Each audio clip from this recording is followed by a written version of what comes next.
This story began on a clear sunny day, with a minor duel in the open air, the result of which was obvious even before it began. Despite this, the young ladies watched every move of the fighters with bated breath and sincerely worried about each of them. The crown prince, dressed in a white shirt, raised his sword and prepared for a new attack.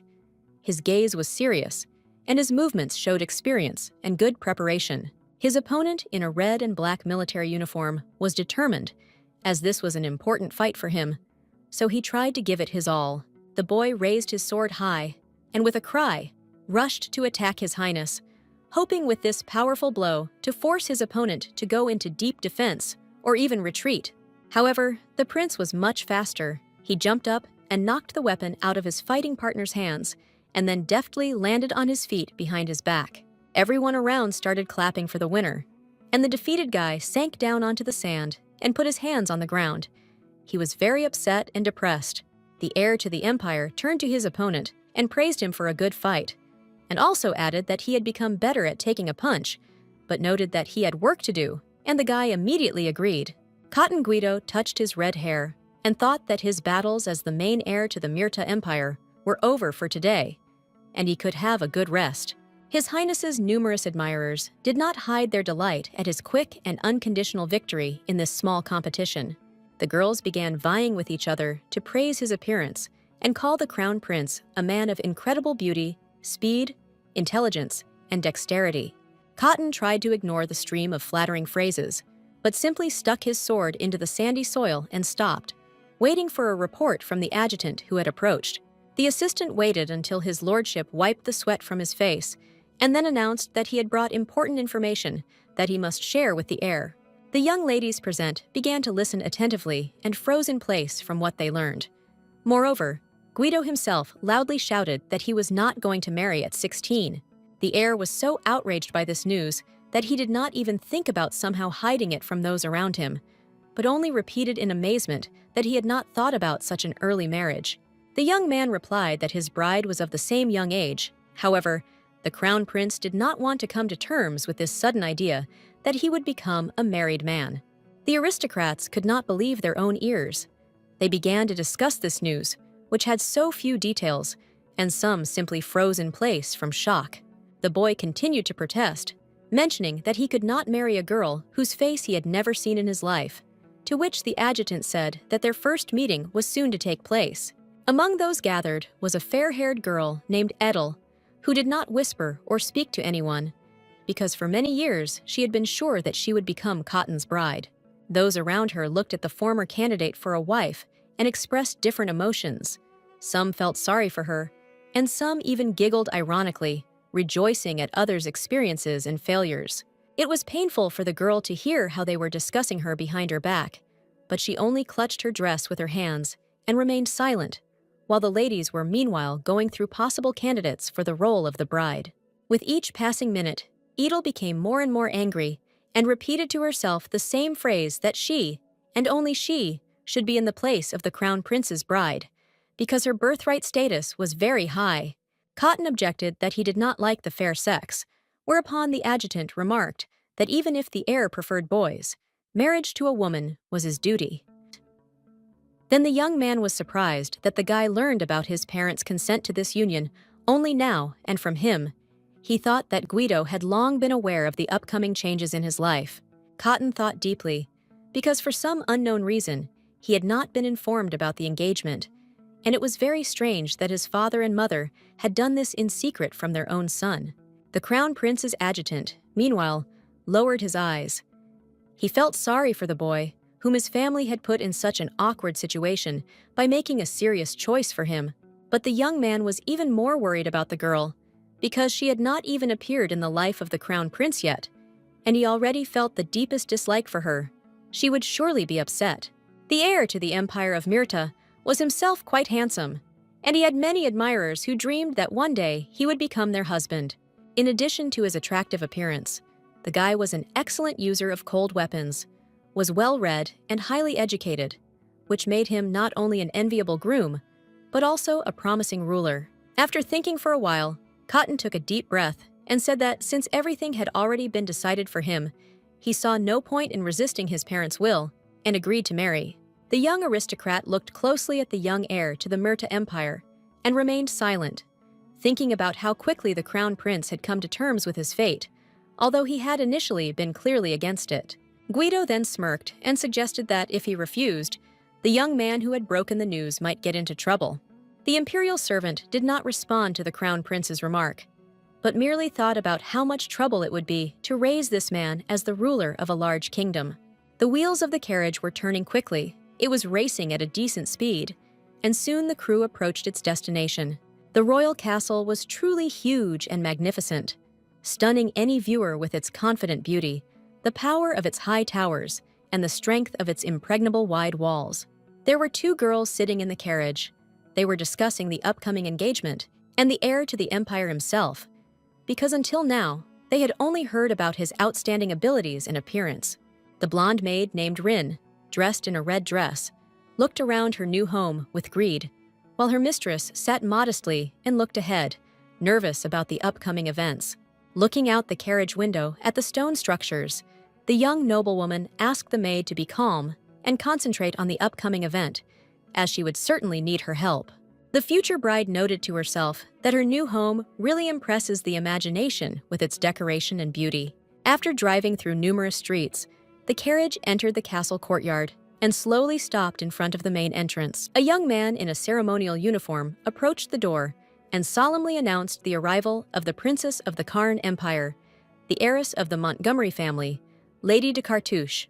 It was Sir Charles, and he bowed politely and extended his hand to the young aristocrat to help her out of the carriage. The future mistress of the castle stepped onto the steps and looked carefully at the people who had come to greet her. The house servants lined up in two lines, bowed their heads respectfully, and began to greet Lady Ariana in unison. However, the very first step on the smooth stones almost cost the girl her reputation, because her heel treacherously slipped to the side and she found herself on the verge of falling. Fortunately, Charles was still holding the guest's arm, so he easily prevented embarrassment and supported her at the right moment, allowing her to maintain her balance. The servants did not even notice this incident, because they were completely absorbed in contemplating the beauty of the young mistress. One of the maids stepped forward, bowed, and invited the guest to follow her, as she was to visit the throne room and greet the imperial family. The doors swung open, and a young man in a ceremonial uniform loudly announced that the bride's carriage had arrived at the castle. In the throne room, where the young lady was awaited, sat the emperor with his wife, and next to him stood the heir to the crown, the engagement to whom had already been agreed upon between the rulers of the kingdoms of Myrta and Karna. Cotton leaned towards his father and timidly asked what would happen if he suddenly didn't like his chosen one, to which the owner of the castle smiled and replied that the boy would definitely like her. And the king thought to himself that he was already tired of the pressure from the surrounding aristocrats, who reproached the ruler for the fact that his son was already 16 years old, and he still had not concluded a profitable alliance. The emperor looked at the crown prince and thought that it would not hurt him to humbly thank his father, instead of constantly showing his displeasure. But Cotton only thought that if the chosen one turned out to be stupid, naive, and full of flaws, then he would have a real chance to get rid of her, especially if she fell in love with him. A few minutes later, the doors opened again, and the butler introduced the castle's guest, Lady Ariane Montgomery de Cartouche. The entire throne room opened up before the eyes of the crown prince's future bride, at the end of which sat the emperor and empress.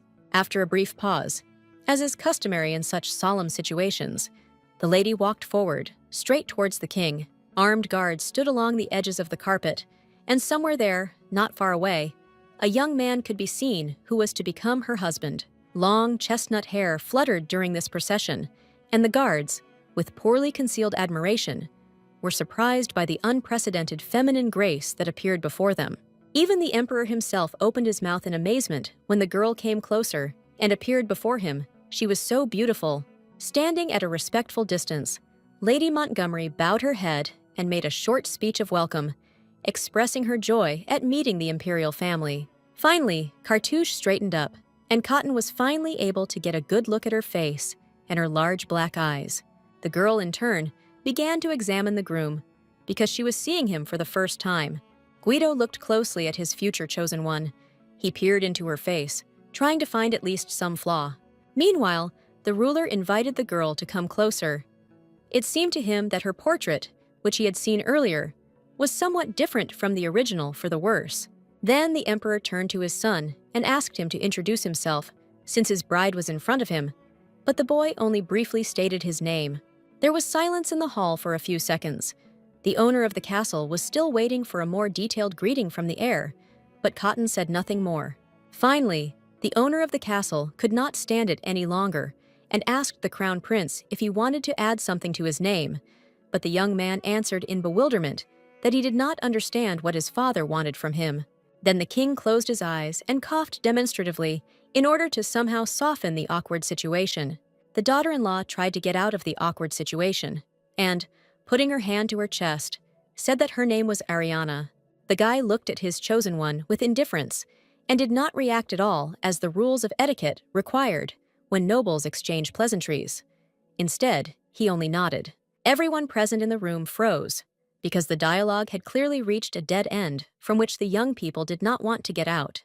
Hoping to be saved, the emperor turned to the empress and made a pitiful expression on his face, which indicated that he expected a completely different conversation between the future spouses.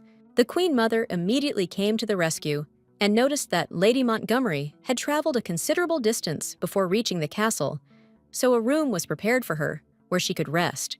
De Cartouche thanked His Majesty for his hospitality and care and said that she was leaving the throne room.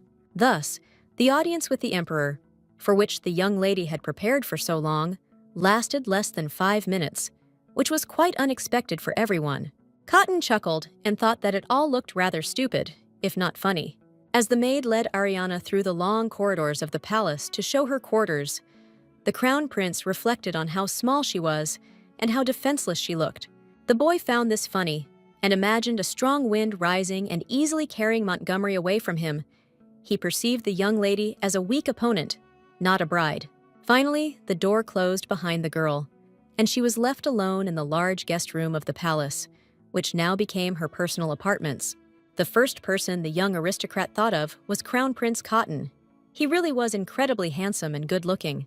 At the same time, Guido's appearance shone with a cold beauty in which there was no warmth or kindness, and this was alarming. Then Ariana smirked and thought that she should think of her plan to break off this hateful union as soon as possible. At that very moment, the Crown Prince was busy resolving the same issue, because he had no intention of linking his life with Lady de Cartouche. And while this couple was trying to mentally separate, they could not even imagine what kind of adventures they would have together. Some time ago, when Montgomery first learned of her sudden engagement, she was so outraged that in a fit of anger, she threw dishes around the room.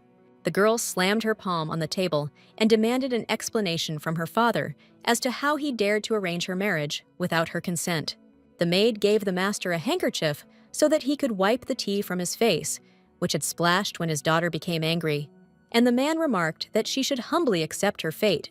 However, Ariana was not about to calm down. She said that the parent should immediately call a doctor because his mental abilities had deteriorated sharply. To this, the head of the Montgomery clan smiled and replied that her childish antics would lead to nothing, because all the formalities had already been observed and the decision had not only been made, but was also technically ready. The young lady was shocked by this news. It turned out that preparations for the upcoming wedding had been going on behind her all this time, and it was already completed. The father presented his daughter with the fact that she could still spend this night at the family estate, but in the morning, a carriage would be waiting for her, which would take the heiress to the castle of her future husband. This news shook the girl to the depths of her soul, because she had planned to spend the next few years completely differently, and then suddenly, her whole life took a sharp turn. With these heavy thoughts, Ariana woke up and sat up abruptly in bed. It even seemed to her that she screamed before waking up. Lady de Cartouche immediately began to reassure herself that it was only a nightmare from which she had finally woken up. The heiress of the Montgomery family leaned her hand on the bed and thought that everything was over, and now she could relax. Suddenly, the girl heard a welcoming cry. She turned her head and saw 3 maids who wished the princess good morning and noted that it was time to prepare for the celebration. Their presence could only mean one thing, that all this was real, and the realization of this fact sent Ariana into deep thought for a while. Lady de Cartouche took her chin in her fingers and thought that even if she was destined to get married, it did not mean that she would stay married for long. The girl smiled because a plan for how to get out of this situation came into her head. The heiress of the Montgomery family clenched her fist and prepared to go through the hated marriage ritual, only to get a divorce as soon as possible. Ariana remembered the image of the crown prince and decided that status did not matter at all if she had made a firm decision to be a free person. The girl chuckled at the thought of how her plan would work, because Cotton was very handsome, which meant he must not be very smart, so she would manage to make him demand a divorce himself. The heiress de Cartouche was distracted from these thoughts by one of the maids, who asked permission to conduct a massage session. And when Lady Montgomery asked why this needed to be done, the servants replied that they wanted to prepare her for the gala celebration organized in her honor. Ariana was pleased to hear that she would be the main guest of the evening, but she asked what was included in the preparation. Besides the massage, what would happen next? One of the girls replied that this would be followed by a fragrant bath with essential oils. But the heiress de Cartouche remarked that she would like to have her breakfast first. The maid asked in surprise if she had understood correctly that the princess wanted to change her daily routine. Lady Montgomery repeated that she would be happy to have a massage. And then, before all the other procedures, she wanted a proper snack and did not understand how one could skip a meal. The maid smiled and closed her eyes, and then said that according to the schedule, the princess's breakfast was clean drinking water. Ariana thought she had misheard, but the maid was unwavering and determined to do everything as ordered, without deviation. The other girls also unanimously confirmed what their partner said, that the morning diet of the future wife of the crown prince consists exclusively of water. After waiting a little and recovering from this thought, Lady Montgomery asked what was planned for dinner then, and the maid happily answered, "Water!" De Cartouche smiled wryly and thought that this nightmare was becoming more and more vivid with each passing minute. Meanwhile, the maids began to fuss around her and massage her feet, while Ariana noted the fact that she was not a fairy who was content with morning dew. Then the maid switched to her hands, and Lady Montgomery smiled pleasantly and added that she was pleased to be mistaken for this magical creature, but that there was some mistake. De Cartouche put her hand to her chest and declared that she was born human and felt like a human, so without food she would get worse and might even die of hunger.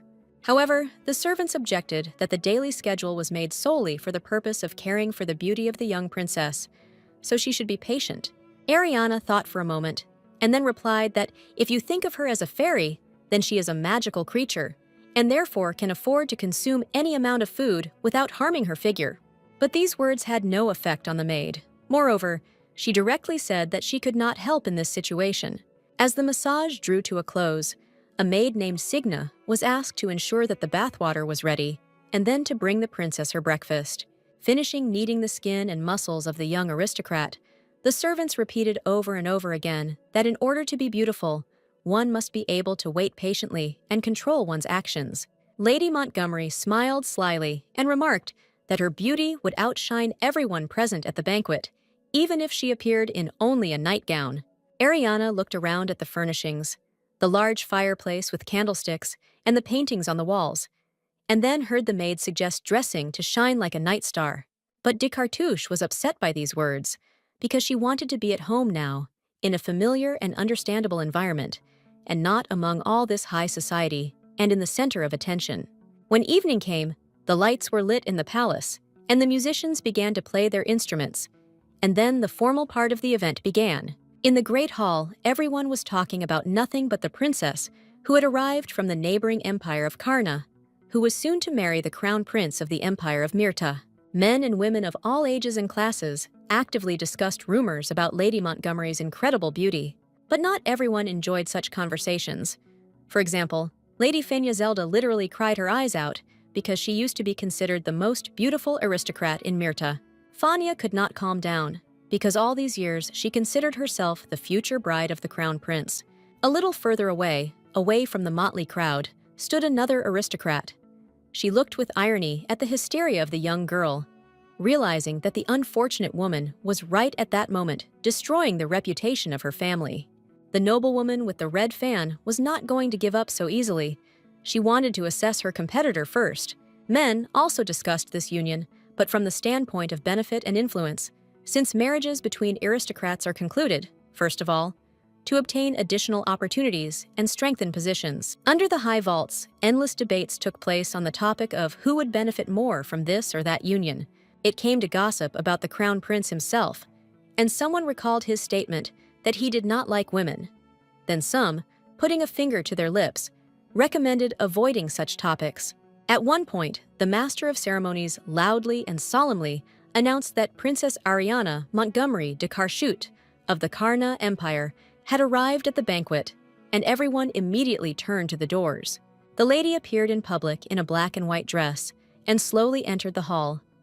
Everyone gathered immediately began to carefully examine the future bride of the crown prince. The young men who were the first to see the main contender for the throne were so struck by her beauty that they even began to drop their glasses and fall into a stupor. As for the young ladies, they experienced similar strong feelings, but among them, tenderness and delight prevailed. However, some of the guests, upon seeing such beauty, experienced completely different feelings: anger, hatred, and deep hostility. Ariana walked through the hall with her head held high, catching admiring glances and listening to the hushed whispers of dozens of people praising her appearance. The young aristocrats agreed that even if the crown prince preferred boys, he would not be able to resist the beauty of Lady Montgomery.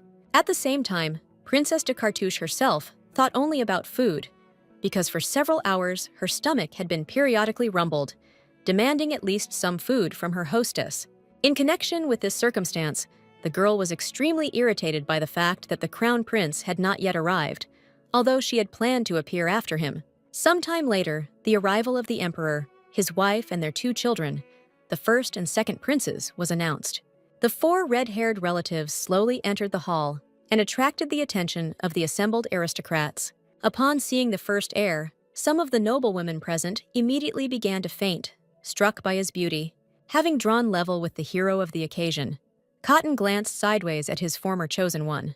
There was no warmth or positivity in Ariana's gaze, only coldness and indifference. At this time, the emperor and empress ascended to their rightful places along the low steps covered with a red carpet. The ruler thanked those gathered, and smiling, added that they most likely already knew the reason why he had gathered them here this evening. The Montgomery heiress looked at her future father-in-law and thought that he was very similar to her own father. Lady de Cartouche remembered her parent and thought that in front of everyone, he tried to seem perfect. But she knew that in reality, he was a very stupid and narrow-minded person. The ruler turned to Ariana and asked her to introduce herself to those around her. But the girl was only thinking about how to get home as soon as possible and laugh at her own father. Then the heiress of Montgomery and princess of the Karna Empire stepped forward and announced herself to high society, after which the emperor declared her the bride of Crown Prince Cotton Guido. This was followed by a long sentence about how Lady de Cartouche valued this opportunity and the right to become acquainted with the best representatives of the neighboring kingdom.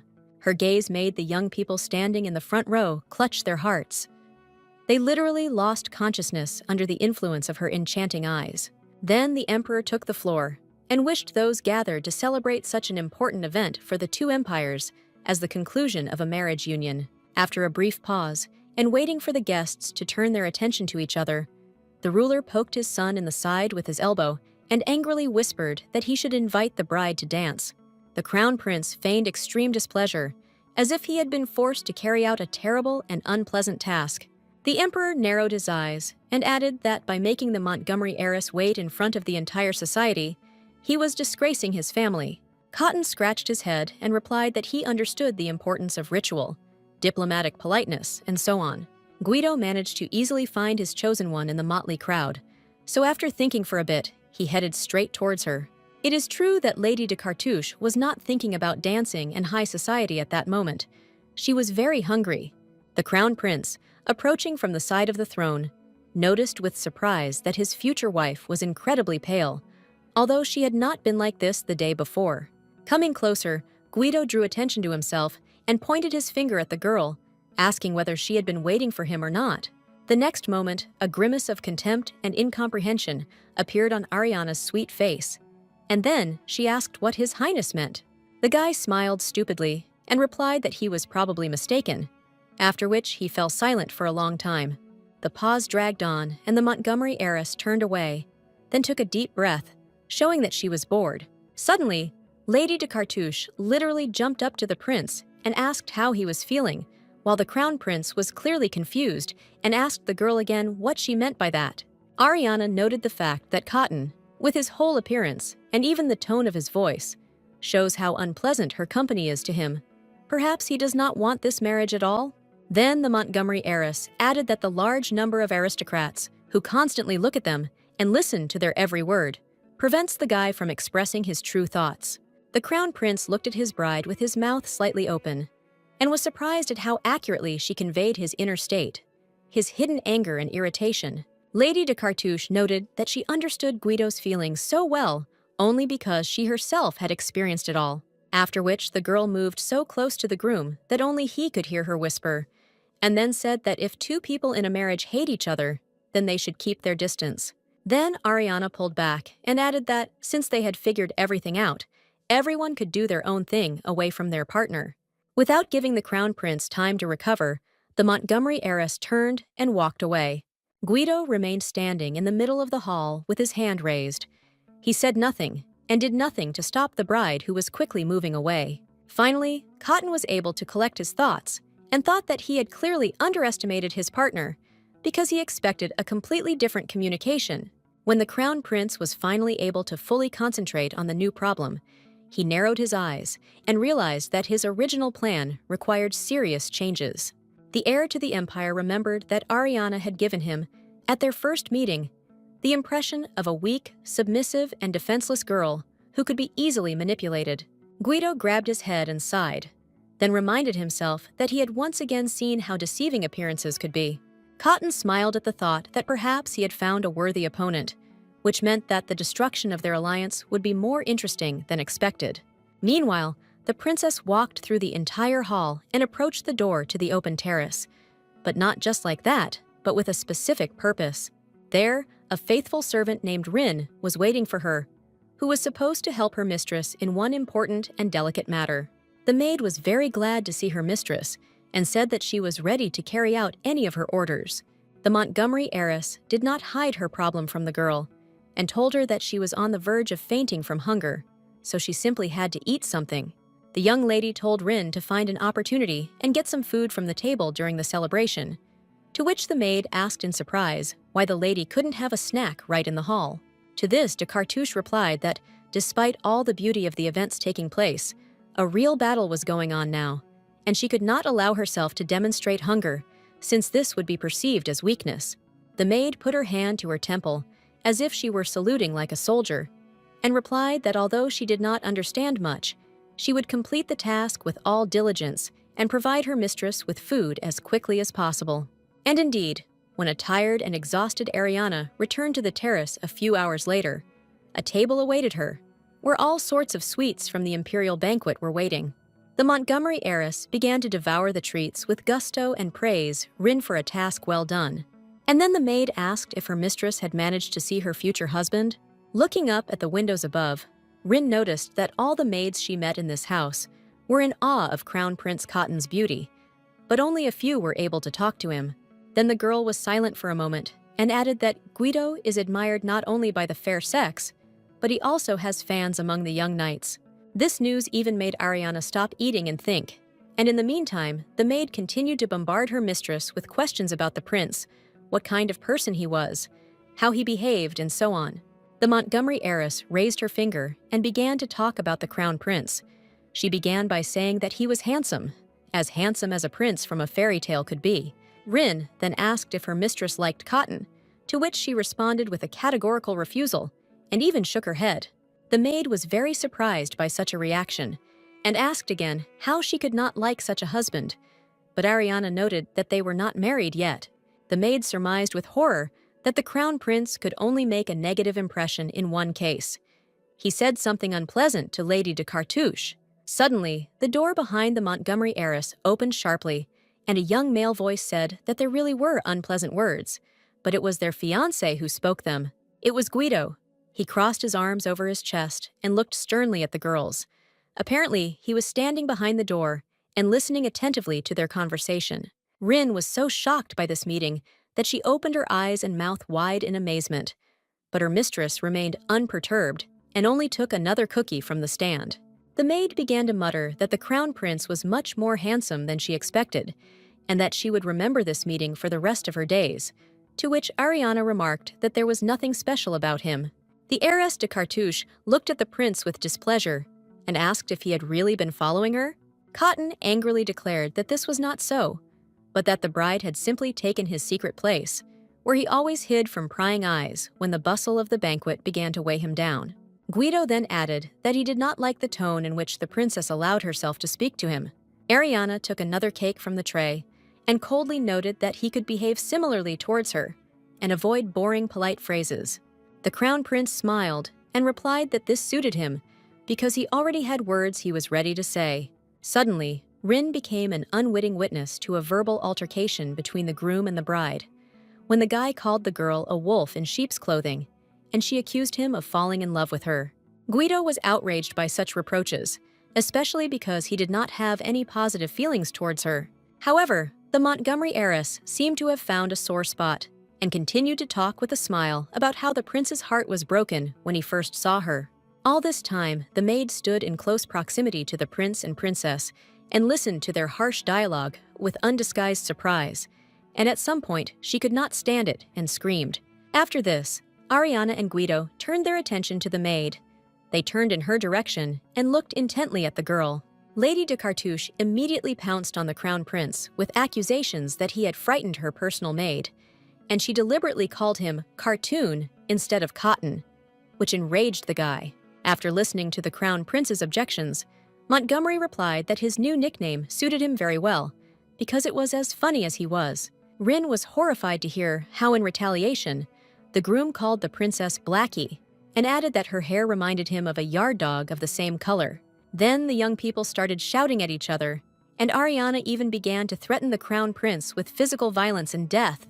At some point, listening to this became unbearable, even for the patient and submissive maid, and she, closing her eyes, began to squeal that she was asking the master and mistress to immediately stop the quarrel. Suddenly, Ariana changed her tone abruptly, turned to the maid and patted her on the shoulder, saying that she was done for today, and then began to worry that this scene had frightened Rin greatly.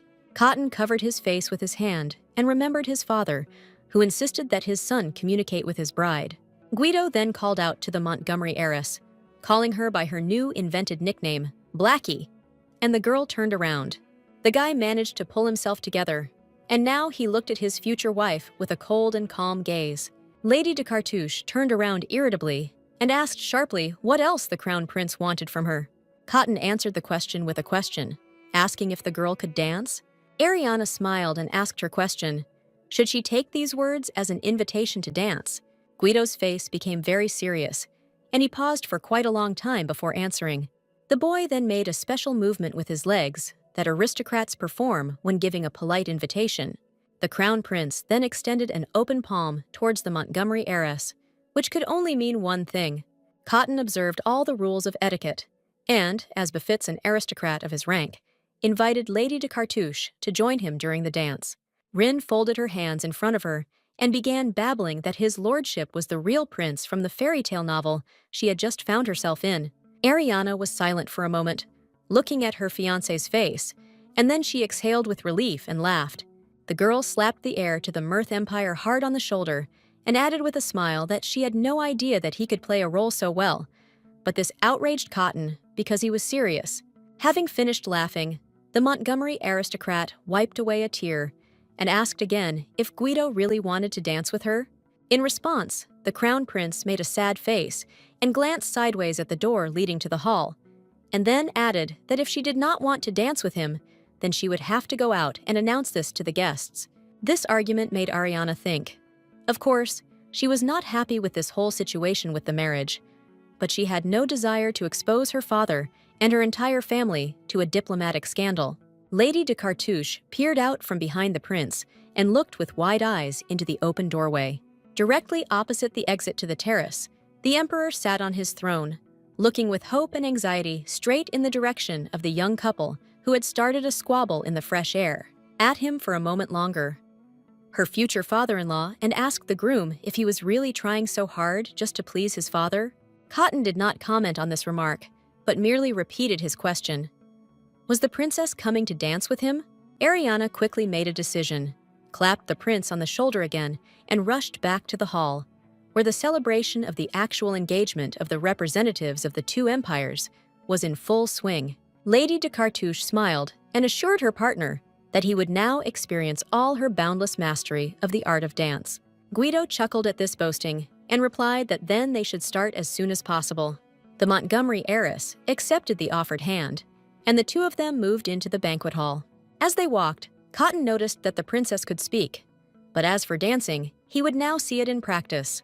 With these words, the couple moved straight into the noisy crowd, where numerous aristocrats and nobles who had come from distant corners of the empire were circling. One young lady, who noticed Guido and Ariana first, immediately screamed and drew the attention of those around to these young people. A few seconds later, everyone gathered was carefully looking at the bride and groom, who were slowly moving towards the center of the hall.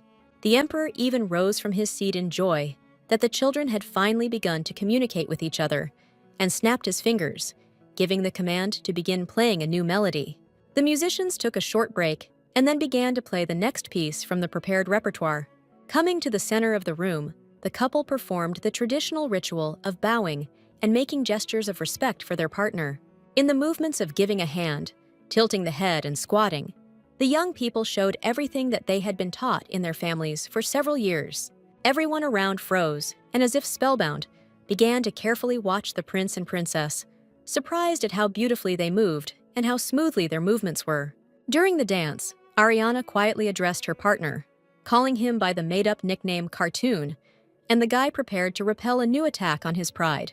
The Montgomery heiress, moving deftly in her slippers, said that she always agreed to dance with any gentleman, even if they were disgusting to her. Then Lady de Cartouche added that Guido would now find out why she did it, and immediately raised her leg high in another dance move. The crown prince asked what she had in mind, and then with a sharp movement he removed his foot, thereby saving his boot from a powerful blow from the heel of the princess's shoe.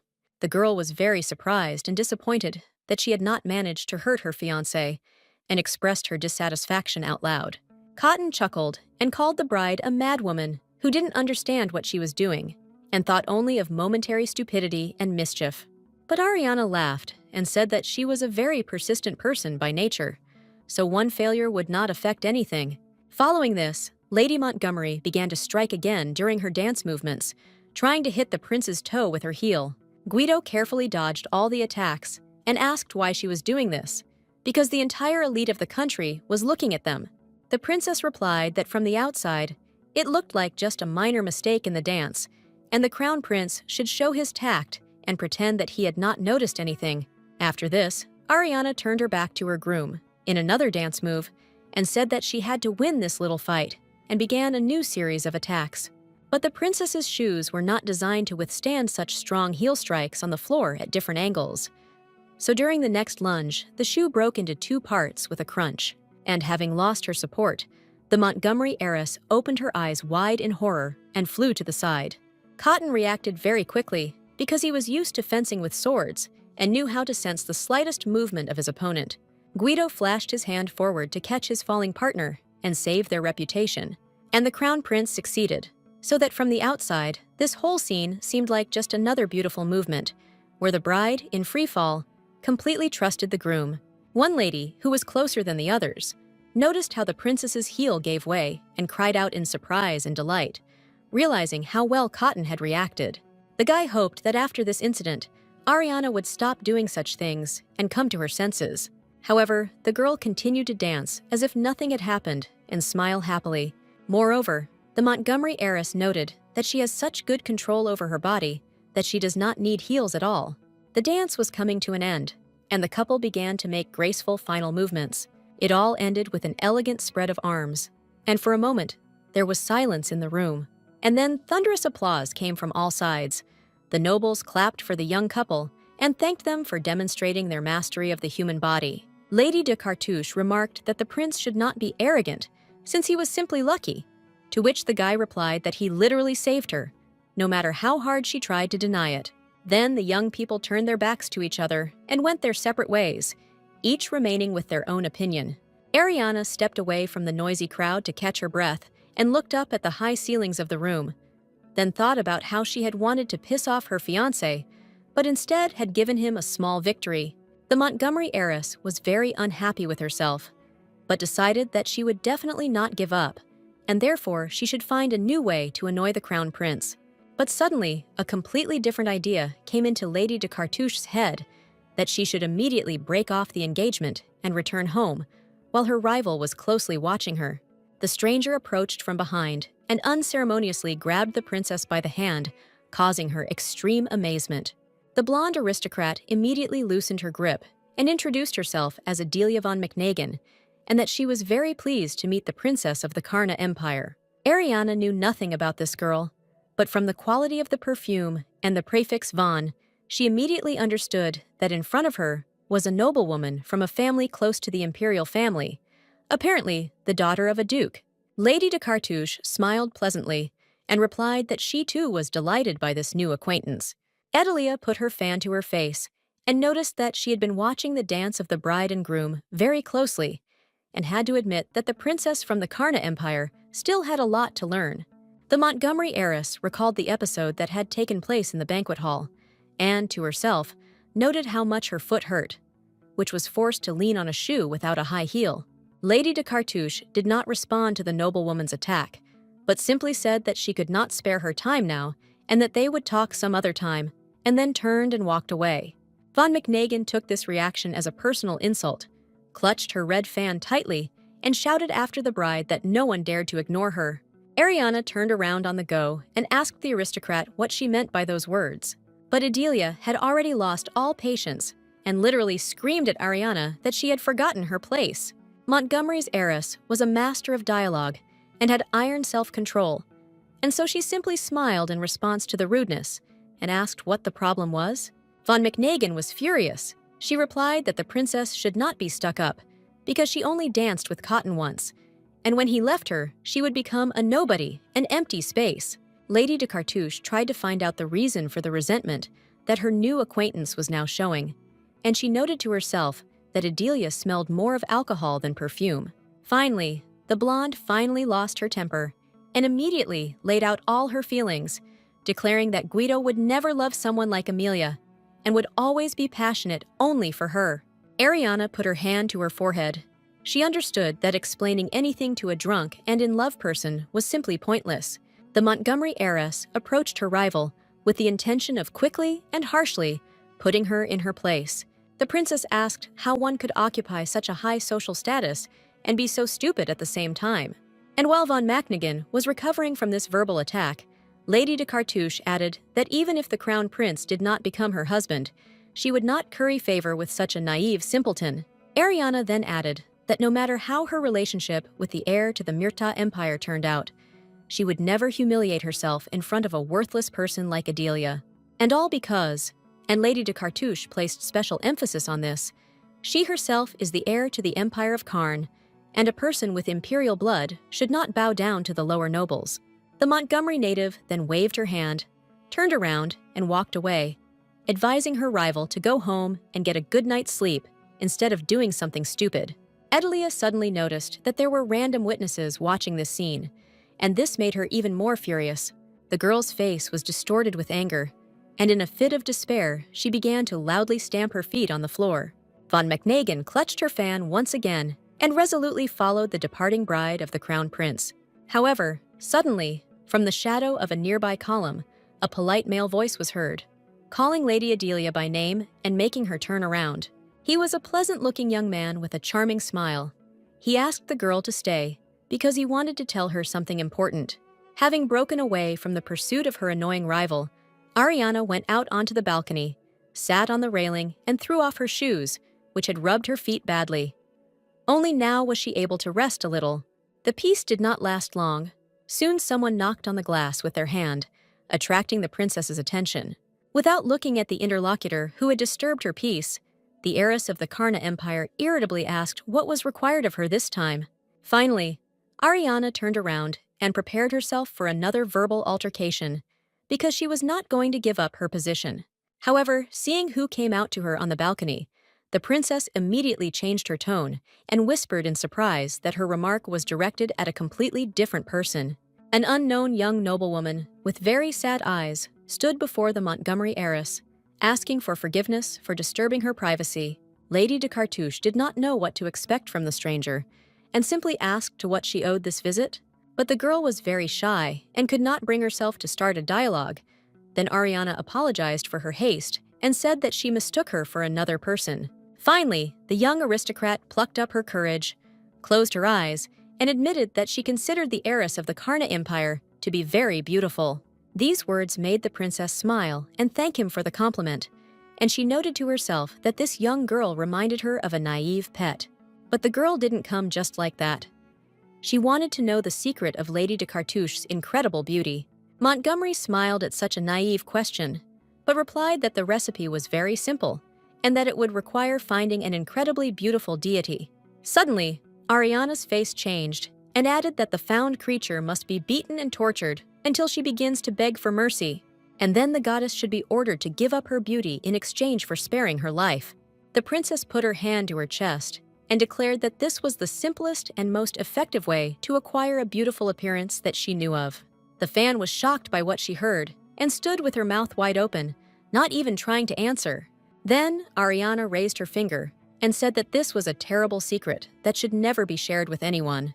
The Montgomery heiress thought this was not enough, and she decided to enhance the effect by declaring that she and Prince Cotton had each found and beaten their own goddess, which is why they had acquired such beauty. The young lady stood and looked at the princess, not knowing how she should answer such speeches. Finally, the girl covered her mouth with her hand and began to giggle softly, and then thanked her ladyship for the lesson.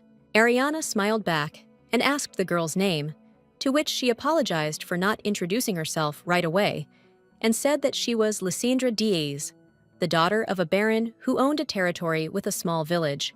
The young girl began to list a set of facts concerning her father's holdings, mentioned the low crime rate, the kindness of the peasants' morals, but suddenly came to her senses and fell silent.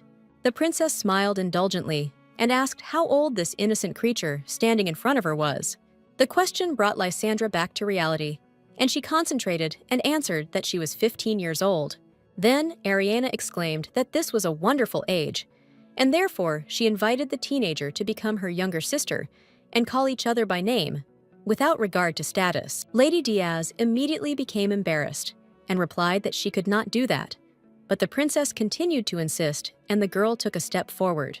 The baron's daughter strained herself and tried to pronounce the name of the Montgomery heiress without mentioning her title. However, she failed, and Lysandra again said Lady de Cartouche, which upset her even more.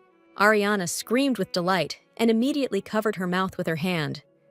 Then she noted that she had never met such a sweet and gentle creature of noble blood with an excellent upbringing. The baron's heiress felt very awkward from such a flattering comment addressed to her, and she began to thank the princess. Suddenly, Lysandra noticed one detail that she had not noticed before, and immediately asked the Montgomery heiress about it. Lady Diaz pointed to a shoe that was missing a heel, and Ariana replied that she had lost it while dancing. De Cartouche jumped down from the wide railings that surrounded the terrace and added that she had just been thinking about how to resolve this issue as quickly as possible. The Montgomery heiress placed her hand on the broad stone surface of the parapet and announced that she had a plan. Meanwhile, Lysandra was thinking with admiration about how skilled Ariana was in dancing, since even a broken heel did not become an obstacle for her during her movements. The princess raised her second shoe high above her head and took careful aim. She then slammed the whole shoe down on the hard surface with all her might, causing the base of the heel to crack and send it flying off to the side. Quite pleased with her resourcefulness, Ariana put the identical shoes on her foot and noted that now she would be able to walk normally. The heiress of the Karna Empire picked up the broken heel from the floor and threw it from the balcony, noting that she would no longer need it. But the object was not destined to touch the ground, as it was deftly caught by someone's hand in a dark glove. Then a male voice called out to the princess, but not by name, but by the nickname Blackie, and the girl immediately shuddered and stopped. The crown prince squeezed the heel in his hand and asked why she was throwing heavy and sharp objects without even looking where they were flying. They could hurt someone? Ariana asked irritably why Cotton was following her and couldn't leave her alone, to which the guy replied that he was just walking and taking a break from unpleasant communication. The Montgomery heiress did not want to continue this dialogue and immediately turned away, adding that Guido could keep the find as a souvenir. But the prince did not like this idea. Suddenly, the groom noticed an unfamiliar lady near his bride and asked who was standing in front of him and listening to their entire conversation. Lysandra tried to introduce herself, but her new older friend immediately covered her mouth with her hand. Ariana looked very menacing. She physically covered the teenager's face and told Cotton not to dare touch little Diaz. But the prince did not back down. He thought for a moment, and then noted that he had heard this name before, after which he asked Lysandra if they had met before. Guido raised his hand and continued his questioning, asking if the young lady had an older brother. Suddenly, the girl broke free from the grip of her older friend and, folding her arms across her chest, asked if His Highness really knew her own brother. And then the puzzle came together in the Crown Prince's head, and he revealed that he knew Lucien Diaz very well, with whom he regularly held fencing training sessions, and now he had met his sister. Standing in the middle of green grass and dark leaves, Cotton said that he knew the guy only from the positive side and was sure that he would definitely become a valiant imperial knight. The princess even lowered her hand from such a stream of flattering words, and Guido continued to talk about the great potential of the young man and how he never stops at what he has achieved and moves on. The heiress of the Karna Empire expected to hear some joke or a sarcastic remark from the prince, and was extremely surprised that the groom was capable of praising and even extolling someone. Cotton ended his short monologue by saying that Lysandra was very lucky to be born into a family with such an older brother. The Baron's daughter was simply in seventh heaven, because her brother was praised not by an ordinary person, but by the heir to the Myrta Empire himself. However, this scene infuriated Ariana, because now the sympathies of the young noblewoman from the Diaz family began to shift to the side of the crown prince, which was not part of her plans. Then Lady de Cartouche stood between her new friend and her fiancé, and declared that Guido must leave their company immediately because he was preventing them from spending time together. Without waiting for Cotton's response, the Montgomery heiress put her hand on Lysandra's back and effectively led her off the court, adding that now no one would interfere with their fun. Heiress Diaz had very mixed feelings, because she really wanted to talk to the crown prince, but she also couldn't refuse Ariana. At one point, Lysandra even tried to free herself from her older friend's grip. However, Lady de Cartouche proved very persistent, and Guido himself stood silently, not trying to tip the scales in his favor, so the Baron's daughter gave in to Amelia's pressure and returned to the hall. Cotton was once again a little puzzled by the strange and rude behavior of his bride, because she was being insolent to him no longer in private or in front of servants, but in front of other nobles. The banquet continued for a long time, until late at night, when, at the end of the celebration, small rockets with fireworks were launched into the sky above the mansion. A few days after the celebration at Duke McNagan's estate, an unpleasant conversation took place during breakfast. Having eaten a hearty meal and finished dessert, Edelia placed her cup on the saucer and turned to her friend. The dark-haired lady sitting next to her praised the aromatic tea, to which the hostess replied that tea at such a price simply could not smell bad. Then, Heiress McNagan recalled the recent imperial banquet and paid special attention to the princess of the Karna Empire. Adalia remembered her dialogue with Ariane and instantly became angry, and then said out loud that Lady de Cartouche was absolutely not suited to high society because she did not know how to behave decently. However, the girlfriends were surprised by such an assessment of the heiress of Montgomery, and noted that, in their opinion, the behavior of the Crown Prince's bride was quite dignified. This reminder that Cotton officially belonged to another girl made Adelia literally boil with anger.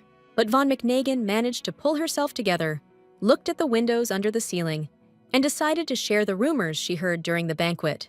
They were told to her by the same young man with the pleasant smile who had distracted her from Ariane. He reported that Lady de Cartouche had been expelled from her empire because she had prevented her brother from ascending the throne. Given this information, Adelia was convinced that she was a much more worthy candidate to become the Crown Prince's wife. Suddenly, one guest raised her hand and said that this problem, in the person of the princess from Karna, should be dealt with as soon as possible.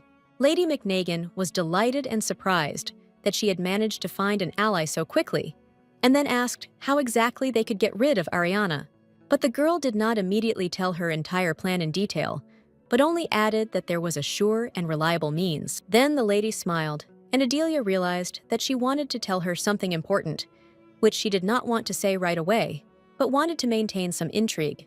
The weather outside was clear, but in the mansion, Ariana was absorbed in thoughts about why her brilliant plan had not yet brought any results. The princess sat at her desk, drumming her fingers on the surface, trying to figure out what to do next. In her opinion, she did everything possible to properly turn the crown prince against her, and he should have been angry with her and canceled their marriage union. But he did not do this. An idea came into the head of the Montgomery heiress on how to put even more pressure on the groom, and she immediately rushed to implement it. Ariana called Rin to her and asked her to deliver the letter to the address, to which the maid asked if she should deliver it to the same place as the previous one, to the daughter of Baron Diaz. Lady de Cartouche picked up the letter, turned it over in her fingers, and replied that the letter was not intended for Lysandra, but for another person. She added that this important note must fall into the hands of Crown Prince Cotton Guido, and therefore it should be taken to the chambers of the Emperor's son. A servant entered the chambers of the heir to the empire and announced that he had brought correspondence for his lordship. The guy, without turning around, asked whether the courtiers had tried to independently resolve the issue presented in it. The assistant replied that such an attempt had been made, but the content of the letter required the personal participation of the crown prince. Guido reached for the letter lying on a silver tray and asked how things were with his opponents. Were they showing any activity? The adjutant reported that the ill-wishers were lying low. According to available information, the upcoming marriage was a hindrance to them, since it would strengthen the position of the imperial family. Cotton remarked that he had no more questions and that the assistant could go free, and then began to open the envelope. The envelope was sealed with Lady de Cartouche's personal seal, and this somewhat confused Guido, because knowing the girl's character, one could expect anything from her. The crown prince carefully removed the paper with the message from the envelope, fearing that there might be something sharp in it that could cut him. The letter began with words of greeting, in which the prince was called by the invented nickname of Cartoon, and thoughts were expressed about how unlucky the Montgomery heiress was that they met. Ariana then went on to praise those who once invented writing in mail, because she has the opportunity to communicate with someone she absolutely does not want to see. Then Lady de Cartouche began to praise the inventors of paper, and to say that she loved the process of writing with a pen on a clean white sheet of paper. After this, the heiress of the Karna Empire began to reproach herself for using so many polite words, since the crown prince did not deserve them in any way. When Montgomery wrote this letter, she was indeed constantly distracted by minor topics, and did not want to get straight to the point of her message. Finally, the princess was able to find the strength to put all her complaints on paper regarding the forced hunger strike on the day of the banquet, from which she almost died of hunger. Ariana then added that she would only be able to forgive her fiancé if he promised to never throw a banquet again. The heiress of the Karna Empire ended her message with a very strange warning that the crown prince should avoid any public events, because they could cost him his life. And as a postscript, Montgomery's heiress repeated what was said above, that any new banquet for Cotton would be tantamount to suicide. After finishing reading, Guido could not collect his thoughts, but now he at least understood why his assistant could not cope with this issue on his own, but showed the message to the master. After sitting in the chair for a couple of minutes, the crown prince suddenly burst into Homeric laughter. He came to the conclusion that this was all a stupid and inappropriate prank to knock him off his emotional balance. Putting his hand to his forehead, the heir to the Myrta Empire smiled, and thought that such a bride would come up with all sorts of nonsense without measure, and therefore he would have to be careful and attentive with her. Some time later, a maid delivered an unusual envelope to Ariana's office. Lady de Cartouche, who was lying on the sofa reading a book at the time, was very surprised that the message was brought by a house servant and not by her personal maid, Reen. To this, the girl replied that, according to the courier's instructions, the envelope should be delivered personally into the hands of the princess. The Montgomery heiress reached for the letter and asked what the price was for such personal delivery, and the maid replied that she received 20 silver coins for it. Ariana noted that this was a very generous payment, and added that the girl now provided herself with sweets for a whole week. The paper was beautifully decorated with wildflowers and began with words of admiration for the beauty of the princess of the Karna Empire. After skimming the compliments in the first lines, Lady de Cartouche quickly crumpled the letter in her hand and began to wonder whether she should continue reading or burn it immediately. It was not an easy choice, and it took Ariana some time to make the final decision. Finally, the princess gritted her teeth and, overcoming her disgust, unfolded the crumpled paper. Because having become the bride of the crown prince of the Myrta Empire, she entered a serious game where she had to be on her guard. Further in the lines, the unknown young man spoke about his feelings that arose after he first met Lady de Cartouche at a banquet in the imperial palace. In each new sentence, the unknown author described his admiration for Ariana's beauty. The Montgomery heiress was then compared to goddesses, sorceresses, and captivating enchantresses, each of whom was inferior to the princess in every way. The princess read this incredible confession, where she was equated with flowers, stars, and seasons, and at the very end, the author confessed his love to her at first sight and called himself Cotton Guido. Also, in this romantic letter, the crown prince suggested that Lady de Cartouche begin communicating with her even before the wedding, in order to get to know each other better and enjoy their leisure time together. In addition, the note included the address and time of the upcoming meeting, as well as a mention that the princess should come to this meeting alone, without an escort. At one point, Amelia imagined her fiancé, whom she called Cartoon, sitting at the table, sighing and writing this letter. But the image was very strange, alien, and implausible. The Montgomery heiress angrily threw the letter on the floor. She was still hesitant in her opinion that the author was either not a prince, or it was still Guido who decided to make fun of her. The princess had not felt such irritation for a long time, because if this message was written by Cotton, then he chose the path of sophisticated revenge. Then Lady de Cartouche picked up the note and crumpled the sheet of paper in her hand once more. In a fit of anger, the girl brought the crumpled letter to the burning candle, with the obvious intention of destroying the paper in the hot flame of the candle. But suddenly, her hand stopped on its own, because the message was really alarming. Maybe she should save it to figure it all out. The fact is that the letter described some details of their first meeting with the prince, but in reality, everything was somewhat different. Amelia unfolded the message and reread some of its fragments, and indeed, they did not correspond to reality. The Montgomery heiress returned to the sofa and began tapping her finger on the table. She always thought better that way. Then she got up and decided that she had to take some steps, since she was forced to play this big game of high society. Lady de Cartouche quickly dressed and left the mansion, telling her maid that she needed to go away for a while and refusing to be accompanied. Amelia replied that she would be fine, pulled on her red hood, and got into the carriage, noting that her absence should not last long. Rin wished her hostess a successful and quick trip, and she herself began to think about whether she should inform Mr. Charles, the princess's bodyguard, about this event. While pondering what she should do, the maid went about her business. After some time, the girl entered the mistress's room to clean up and noticed a letter on the table that had not been there before. The curious maid read the message and came to the conclusion that her mistress had gone on a secret meeting with the crown prince. Rin laughed and began to reproach herself out loud for being too anxious, because if Amelia was next to her fiancé, then there was nothing to worry about.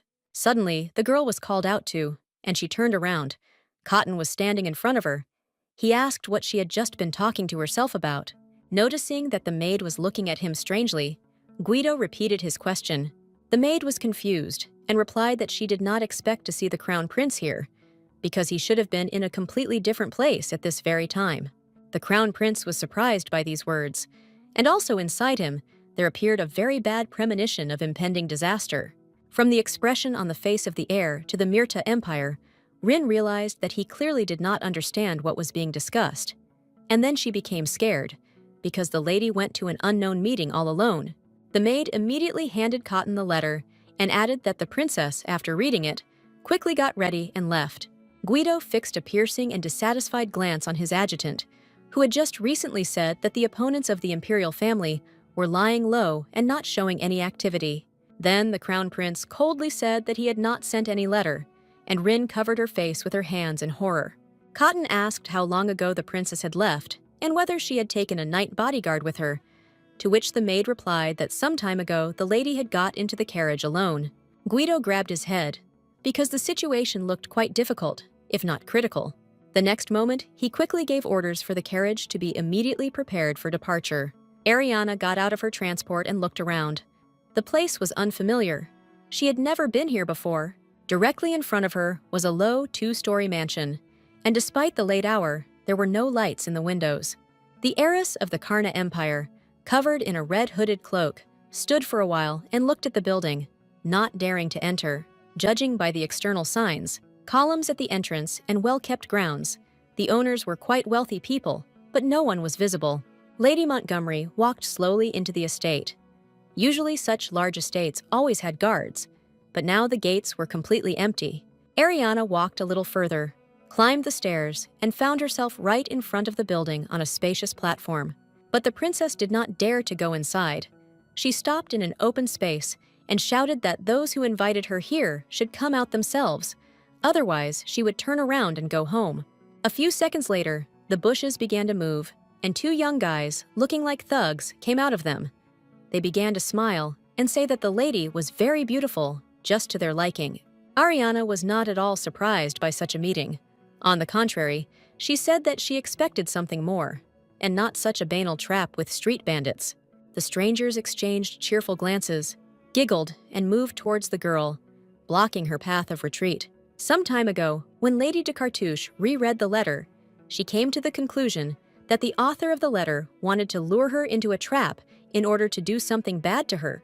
Apparently, the villains did not want to take risks, and therefore they organized not a team of professional mercenaries, but found some random guys who did not even suspect what kind of game they were entering into.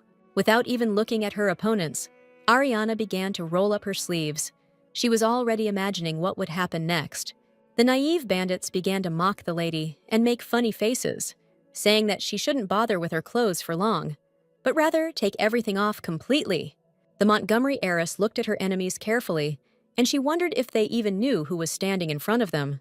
Then an idea occurred to Lady de Cartouche, and she smiled at the thought that she could carry it out. With a sharp movement, Ariana threw back her hood and appeared before the strangers in all her glory. The princess smiled sweetly, anticipating the fun, and thought that she would not feel sorry for these two at all. Struck by the beauty of their victim, the robbers opened their eyes wide and their mouths open in delight and admiration. The Montgomery heiress's eyes flashed coldly, and she thought that in a situation like this, she might not be able to restrain herself and give free rein to her emotions. Making a sharp turn on the spot, Ariana quickly rushed towards her ill-wishers. Her movements were so sharp and fast that no one even noticed when the princess managed to take off her shoes as she ran along the cold slabs, her bare heels sparkling. The young bandits were clearly not prepared for such a turn of events, and so they froze in place and only passively watched the graceful and lightning-fast movements of their victim. The boys looked at Lady Montgomery as if they were spellbound, and it seemed to them as if the goddess herself had descended from heaven and was about to punish them, because for this purpose she swung the removed shoe. A hail of strong and painful blows fell upon the offenders, who were unable to do anything to resist such beauty and onslaught. As a result, one of the bandits fell to the floor, and the second managed to jump to the side, and he looked with horror at the girl, whom a minute ago he perceived only as easy prey. The princess then raised her foot, still wearing her boot, and took aim to deliver a crushing blow. The main target was the groin of the defeated enemy, who was still lying unconscious on the floor. At that moment, the thug, who had managed to run away, saw what was threatening his partner and began to beg Ariana for mercy.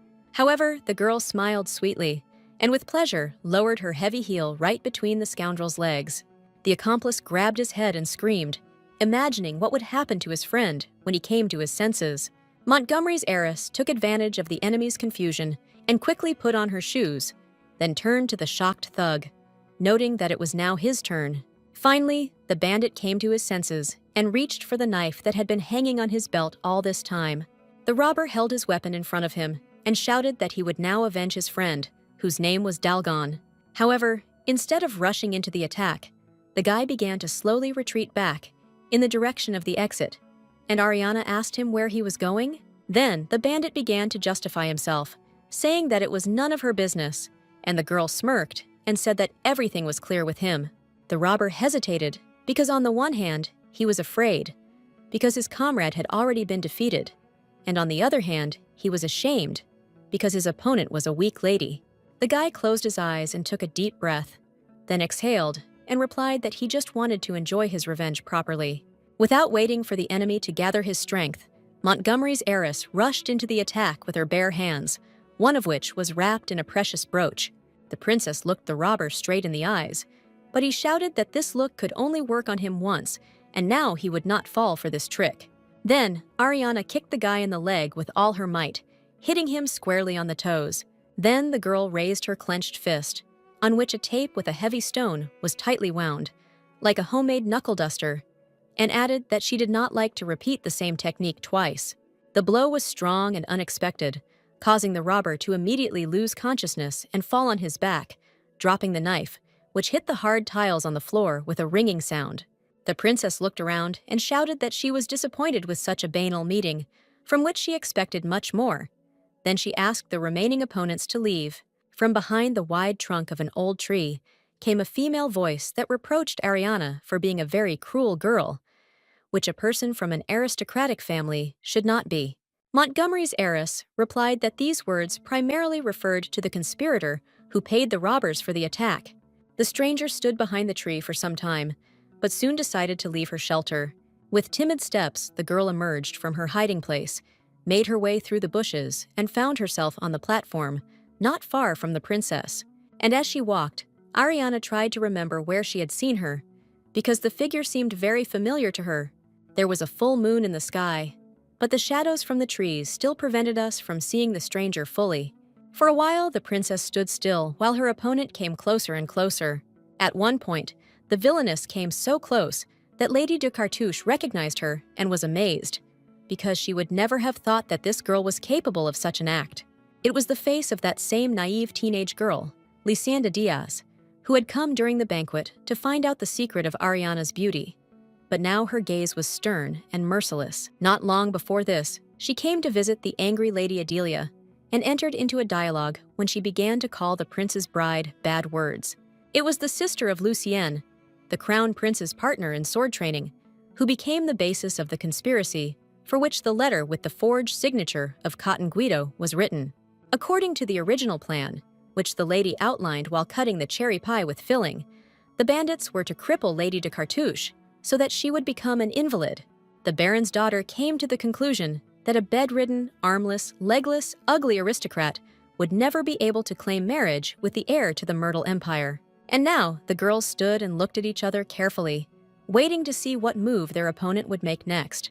Suddenly, Lady Diaz's expression changed dramatically, and she put on that same mask of a simple, naive girl that was so familiar to Ariana. And then she laughed. Only now it was some other kind of laughter, sinister and frightening. It did not cause joy, but suspicion and fear, especially at night, when the face of the baron's daughter was illuminated by the moonlight. The Montgomery heiress folded her arms across her chest and asked the villainess how she managed to combine such different natures. Maybe it was a split personality and she was sick. But Lady Diaz continued to act innocent, smiled sweetly, and asked what the princess meant by that. Ariana replied that she was not sure if the person in front of her was the real Lysandra Diaz, because the younger sister of such a valiant swordsman like Lucian could not act like that. But the villainess continued to insist that she was a relative of the crown prince's training partner, and the princess threatened to beat her if she did not tell the truth. Despite the threats, the girl insisted that she was right. And Lady Montgomery doubted it, because she really could not now verify the truth of her words. Suddenly, Lysandra put her hand to her chest and said that Ariana was afraid to admit to herself that she had made a mistake in a person, trusted him, and received betrayal as a reward. The princess made a thoughtful face and asked if the girl was the eldest sister of the Diaz family, to which she answered in the affirmative. The next moment, the villainess covered her mouth with her hand, but it was too late. She let it slip that she was not Lucian's younger, but older relative. Lady Montgomery made a terrible face and leaned forward. She said that now many things were falling into place, and the picture was beginning to become clearer. The girl gritted her teeth in anger, because she had hoped to keep her identity a secret by exposing her younger sister to attack. The princess noted that even in the best families, real scoundrels and villains sometimes grow up, like her current opponent, to which she shouted that she wanted to put Ariana in her place. The Montgomery heiress noted that she had heard this phrase somewhere before about not knowing her place. An image of a drunken Lady Adelia, who had behaved very brazenly and provocatively at the banquet, immediately appeared in Ariana's mind, so she assumed that the villainess was acting on the orders of her rival. The princess then pointed to the house and asked who owned the property, because if it was Lady Adelia, she would get into serious trouble as a result of this incident.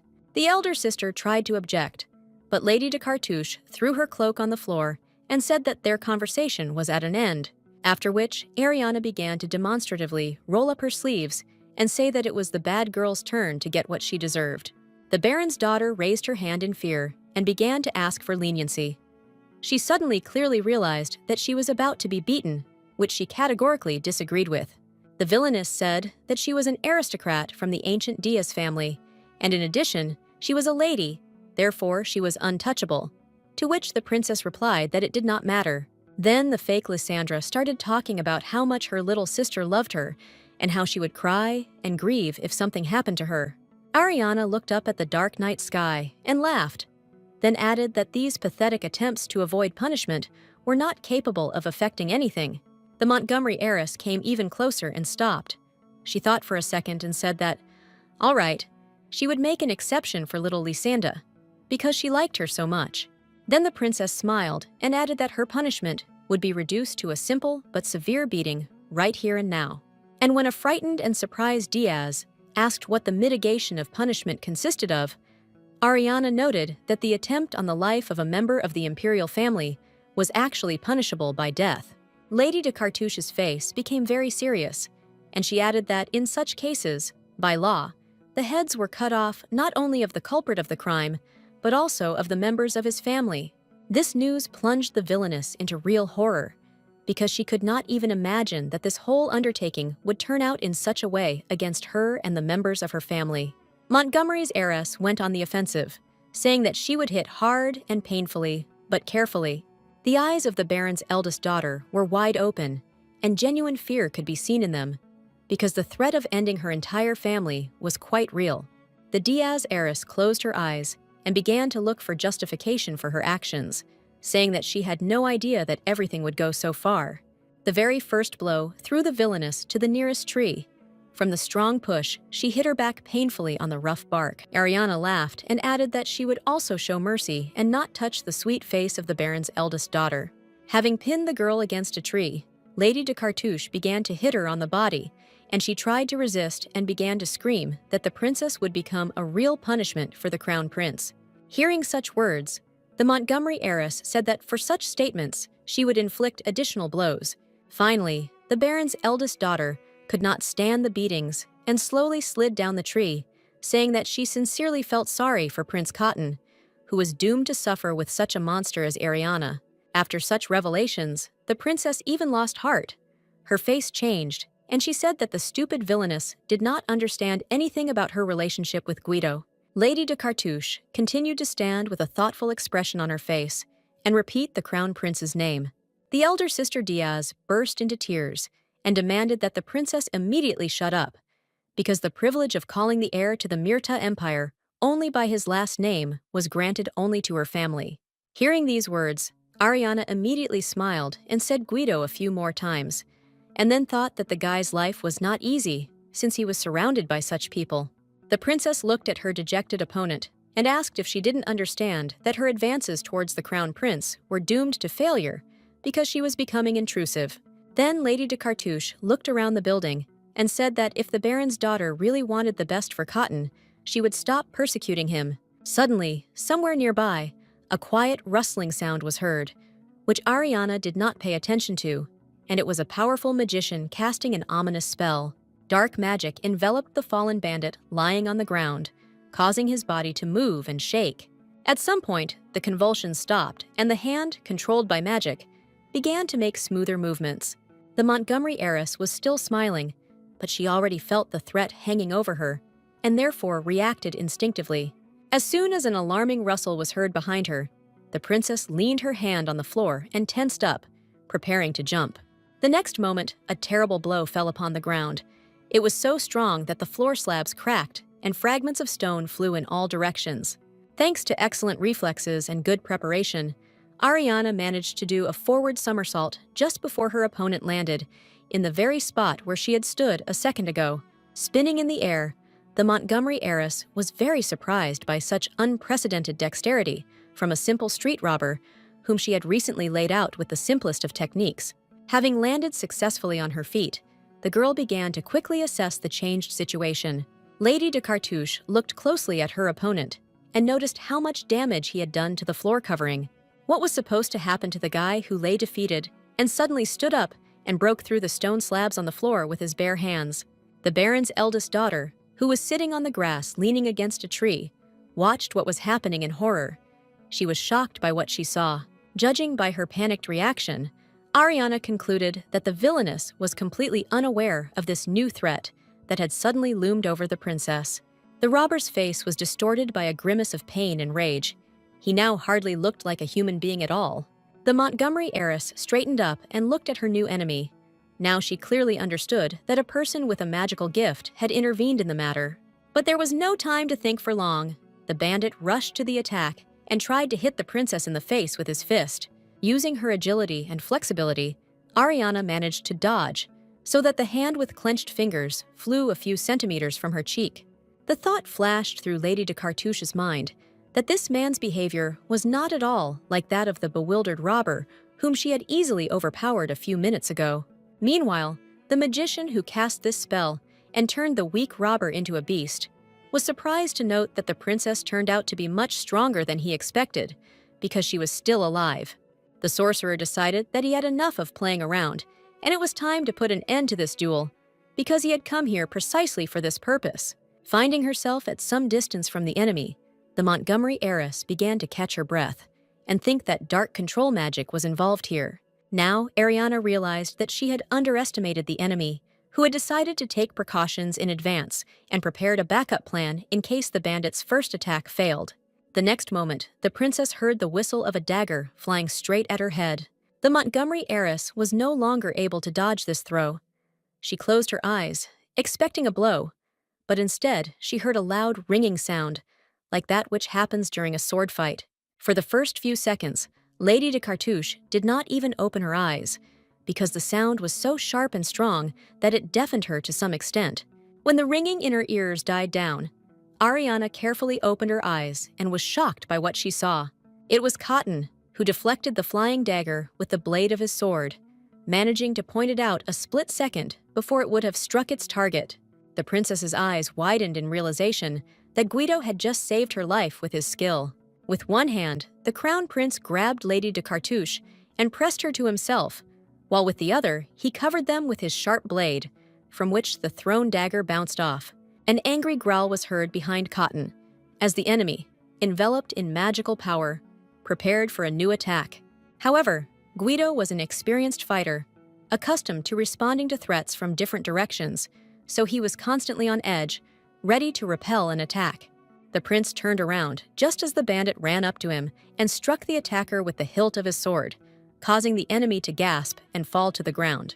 Ariana watched what was happening with wide eyes. She couldn't even imagine that everything would turn out this way. Cotton exhaled and looked closely at his fallen opponent. Guido was still focused, because the slightest mistake could cost his bride her life. After making sure that the danger had passed, the crown prince turned to the heiress of the Karna Empire and asked if everything was okay with her. The magician, sitting in ambush, watched what was happening with surprise. He did not expect that the prince himself would rush to help Ariana. Due to the situation changing dramatically, the sorcerer decided to retreat and tell his master everything as soon as possible. And while Cotton was trying to figure out the situation, the villain in the cloak had already managed to leave the scene of the battle. Guido's attention was drawn to his defeated opponent, who looked completely different from his partners in training fights. The bandit's arms, shoulders, and indeed his entire body were enveloped in bright clots of magical energy, which continued to flow around his clothes. The crown prince extended his hand to try to examine the magical effect cast on the bandit. Suddenly, a light hissing sound was heard, and the energy began to rapidly leave the immobilized bandit. This meant that the magician had recalled the spell in order to keep his identity a secret. Cotton winced at the idea of some scoundrel using dirty tricks during a fight. Then Guido turned around and repeated his question. Had Lady de Cartouche received any wounds? Ariana pounced on the crown prince, accusing him of pretending to be a prince on a white horse who is ready to rush anywhere. The heir to the Empire of Myrta winced at his bride's behavior, but noted that if she had the strength to be sarcastic and behave as rudely as usual, then everything was fine with her. Cotton then went to the girl and remarked that rushing headlong in response to a forged letter, and even without protection, was very stupid, but the princess objected that she was only pretending. Montgomery's heiress replied that the groom should not have followed her, much less entered into a duel. Guido couldn't stand it any longer and shouted that her childishness could have cost her her life, so she should stop doing such foolish things. The princess noticed that she had perfect control over the situation and was ready to fight, but her plans were ruined by an unknown magician who acted dishonestly. Cotton's face immediately changed at this confession, and then he asked if Lady de Cartouche could really sense magic. Ariana folded her arms across her chest and replied that it was only natural for her, and then added that Cartoon also seemed to have some abilities, since he sensed the dark energy. Guido was still surprised by the news that his future wife possessed secret knowledge. Suddenly, the princess said that her whole calm and glorious life ended as soon as Cartoon appeared in it, the source of troubles and misfortunes. Montgomery's heiress added that Cotton, in her opinion, was a very weak prince, since his people could not prevent or even foresee such a development of events. Ariana then pointed her finger at Guido and said that he can't even control his fans who set up such dirty traps in the heat of love. The crown prince was surprised once again today and immediately turned his gaze to the girl sitting at the base of the tree. The baron's eldest daughter, without getting up from the ground, put her hand to her chest and smiled affectionately, greeting His Highness. Cotton looked at the girl in surprise and asked what Lucian's younger sister was doing here. The lady hesitated a little before answering. Apparently she was choosing her words, and then said that his lordship was mistaken. It was noticeable that the villainess was having difficulty speaking, but she gathered her courage and quietly said that she was not who the heir to the Myrta Empire took her for. Guido noticed that he was no longer understanding what was happening, because he remembered how they met at the ball and she introduced herself. Ariana was clearly unhappy with her future husband's behavior and suggested that Carton put on glasses so as not to look like a complete fool. Noticing that Cotton still didn't understand what was going on, the Montgomery heiress pointed her finger at the girl and loudly said that it wasn't Lysandra, but her older sister, who had gone crazy with her feelings. In response, the lady shouted that her name was Louisiana Diaz, and she was the only one in the whole world who truly loved Crown Prince Cotton. Guido admitted that he was not prepared for such a turn of events, and the princess noted that this was only the tip of the iceberg of admirers that Cartoon, in his stupidity, prefers to ignore. The crown prince winced in annoyance and rubbed the bridge of his nose, then asked the lady what her plan was and why she had lured his future bride into a trap. Louisiana beamed with happiness at the fact that the crown prince of the Myrta Empire himself was now calling her by name, and replied that she had originally wanted to kidnap Lady de Cartouche. The villainess then revealed that she had dreamed of breaking Ariana's arms and legs, as well as some bones, so that she would become useless and clear the way to His Highness's heart. Guido asked again if he had understood her correctly, that she wanted to cause Lady Montgomery multiple fractures, and Diaz answered in the affirmative, adding that this would have saved the prince from marriage. Then, Louisiana noted that everyone around could see how disgusted Cotton was with this union of empires, and how unbearable he found Lady de Cartouche's company. So she found a simple way out, for the sake of the prince. The girl was very glad that she had managed to talk to His Highness and tell him her simple plan to free him from the bonds of his impending marriage.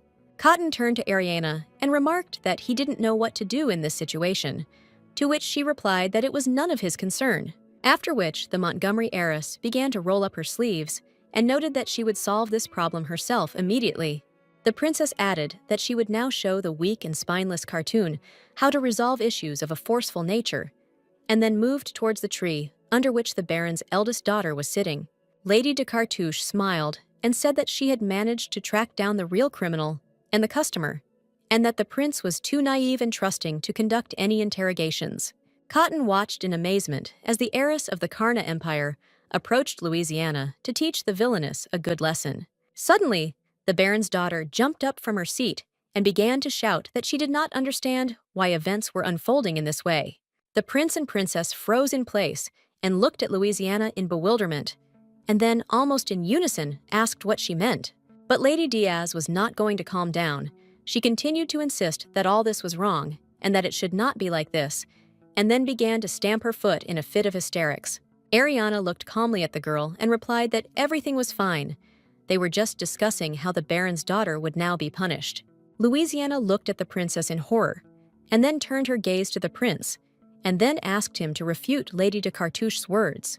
Without waiting for an answer, the heiress of the Diaz family herself decided to tell the truth that his lordship hates his bride and avoids communicating with her in every possible way because he is in love with Louisiana. The princess shook her head and even began to clap. For a moment it seemed to her that she was in a theater and listening to the performance of a crazy but talented actress. Then the villainess began to talk about how the destinies of her and the heir to the empire, Myrta, were firmly connected by a red invisible thread that nothing could break. The Baron's daughter added that today, when the prince had come to save her from the rude and ill-mannered Lady de Cartouche, their red lines of life had become forever intertwined. After this revelation, Louisiana closed her eyes and said that now all the masks were off, and His Highness Cotton could boldly admit the strength of his feelings for her.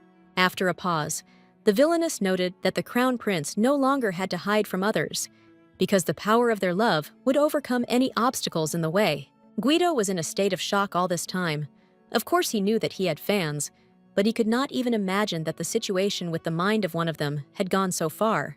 Lady Diaz noticed that the crown prince was silent and added that she was ready to do anything for him and in his honor, and these words immediately brought back memories for Cotton.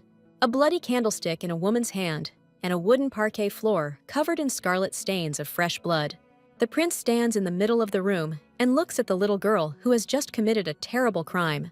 The young lady walks past him slowly for a while, but suddenly stops and slowly turns her head towards the boy. The girl's mouth opens, and she says the same phrase that he heard just now, saying that all her actions are done only for the sake of the prince and in his honor. A few seconds later, Cotton returned from his memories, looked closely at Louisiana, and said that he had no idea that the heiress of Diaz was afflicted with a severe mental disorder. The villainess looked at the crown prince with astonished eyes and could not understand why he so persistently continued to hide his feelings. Lady Diaz grabbed her head with her hands, as if it was splitting with terrible pain, and began to scream that his lordship should behave differently. Cotton's surprise turned to irritation, and he moved towards his fan, intending to bring her to her senses. But Ariana blocked the groom's path and put her hand forward, which made the guy stop and look questioningly at the Montgomery heiress. The princess reproached the guy for not listening to her at all, because she had already said that she would deal with this problem on her own. Guido tried to clarify what exactly she was going to do, because he was worried about the consequences, but the girl resolutely headed towards Louisiana. Without waiting for an answer, the crown prince extended his hand to stop his future wife, but she deftly brushed him aside. Ariana raised her fist in the air, laughed, and replied that the most effective way to bring a person back to the real world from the fantasy world is to beat them up. Cotton tried to argue that this method is far from perfect, because it has a lot of negative consequences. But the heiress of the Karna Empire no longer listened to the prince. She enthusiastically dealt blow after blow to the Baron's daughter. Guido was shocked to see his fiancée beating up another lady with her fists, while behind him one of the bandits, lying on the ground, began to moan and come to his senses. The crown prince scratched the back of his head and remembered Ariana's words about how she herself planned to deal with the attackers. And indeed, it turned out that the princess was ready for battle. Cotton then looked at the windows of the mansion. Maybe there was someone there who would witness this massacre, but they were all dark and tightly closed with curtains. At this point, the Montgomery heiress paused to catch her breath, noting that she felt great because she loved beating up bad people. The princess then commanded Louisiana to kneel before her, and she obeyed the order without complaint. After this, Lady de Cartouche ordered the Baron's eldest daughter to stand up, and the girl immediately complied with the order. Having played enough, Ariana gave her final orders for the villainess to go as far away as she could and never show up in her sight again. Cotton watched Louisiana walk away. She walked slowly, swaying from side to side, and her expression reflected complete resignation and emptiness. Guido approached the bride and noted that everything was done professionally, at the highest level, and the Montgomery heiress thanked Carton for the praise. The crown prince looked at Ariana in surprise and asked if she was really going to just let the villain go, to which the girl replied that she wanted to save the lives of Lysandra and her family. Suddenly, Lady de Cartouche stopped shaking her hands and asked how the prince knew where she was. Cotton turned away and said he was passing by on business and suddenly heard a noise. And then he got curious, and here he was. As he walked away, Guido added that, apparently, higher powers were watching over the princess and taking care of her, but the girl noticed that his words sounded unconvincing. Then Ariana shouted after the departing crown prince that if he was telling the truth, then he should explain from whom he learned about the fake letter.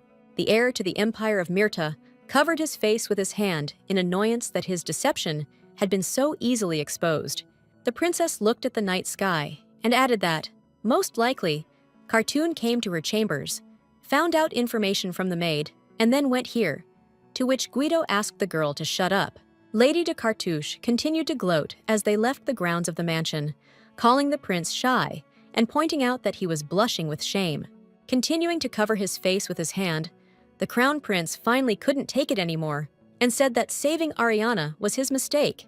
Seeing that the boy had reached the limit, the Montgomery heiress promised to stop her bullying and asked where he had left his carriage, to which the angry prince remarked that his carriage was very fast, but only had one seat, so she would have to walk to the castle all night. And then the girl remembered that she had forgotten her red cape near the tree. The adjutant joyfully greeted his master.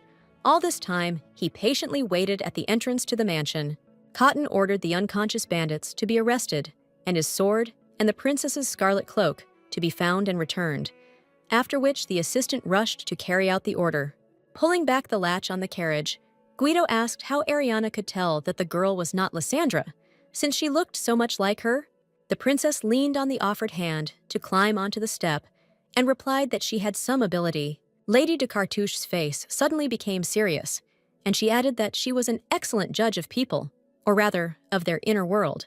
Ariana remembered herself in early childhood, when she first began to display this unusual gift. The little princess was surrounded by different people. Some were kind and others were cruel, but she felt them from the inside and always knew whether the person was good inside or not. And this applied to everyone, both adults and children. Just by looking at someone, the heiress of the Karna Empire immediately knew who was in front of her. After all, in order to feel someone else's inner world, a lady only needed to look into a person's eyes.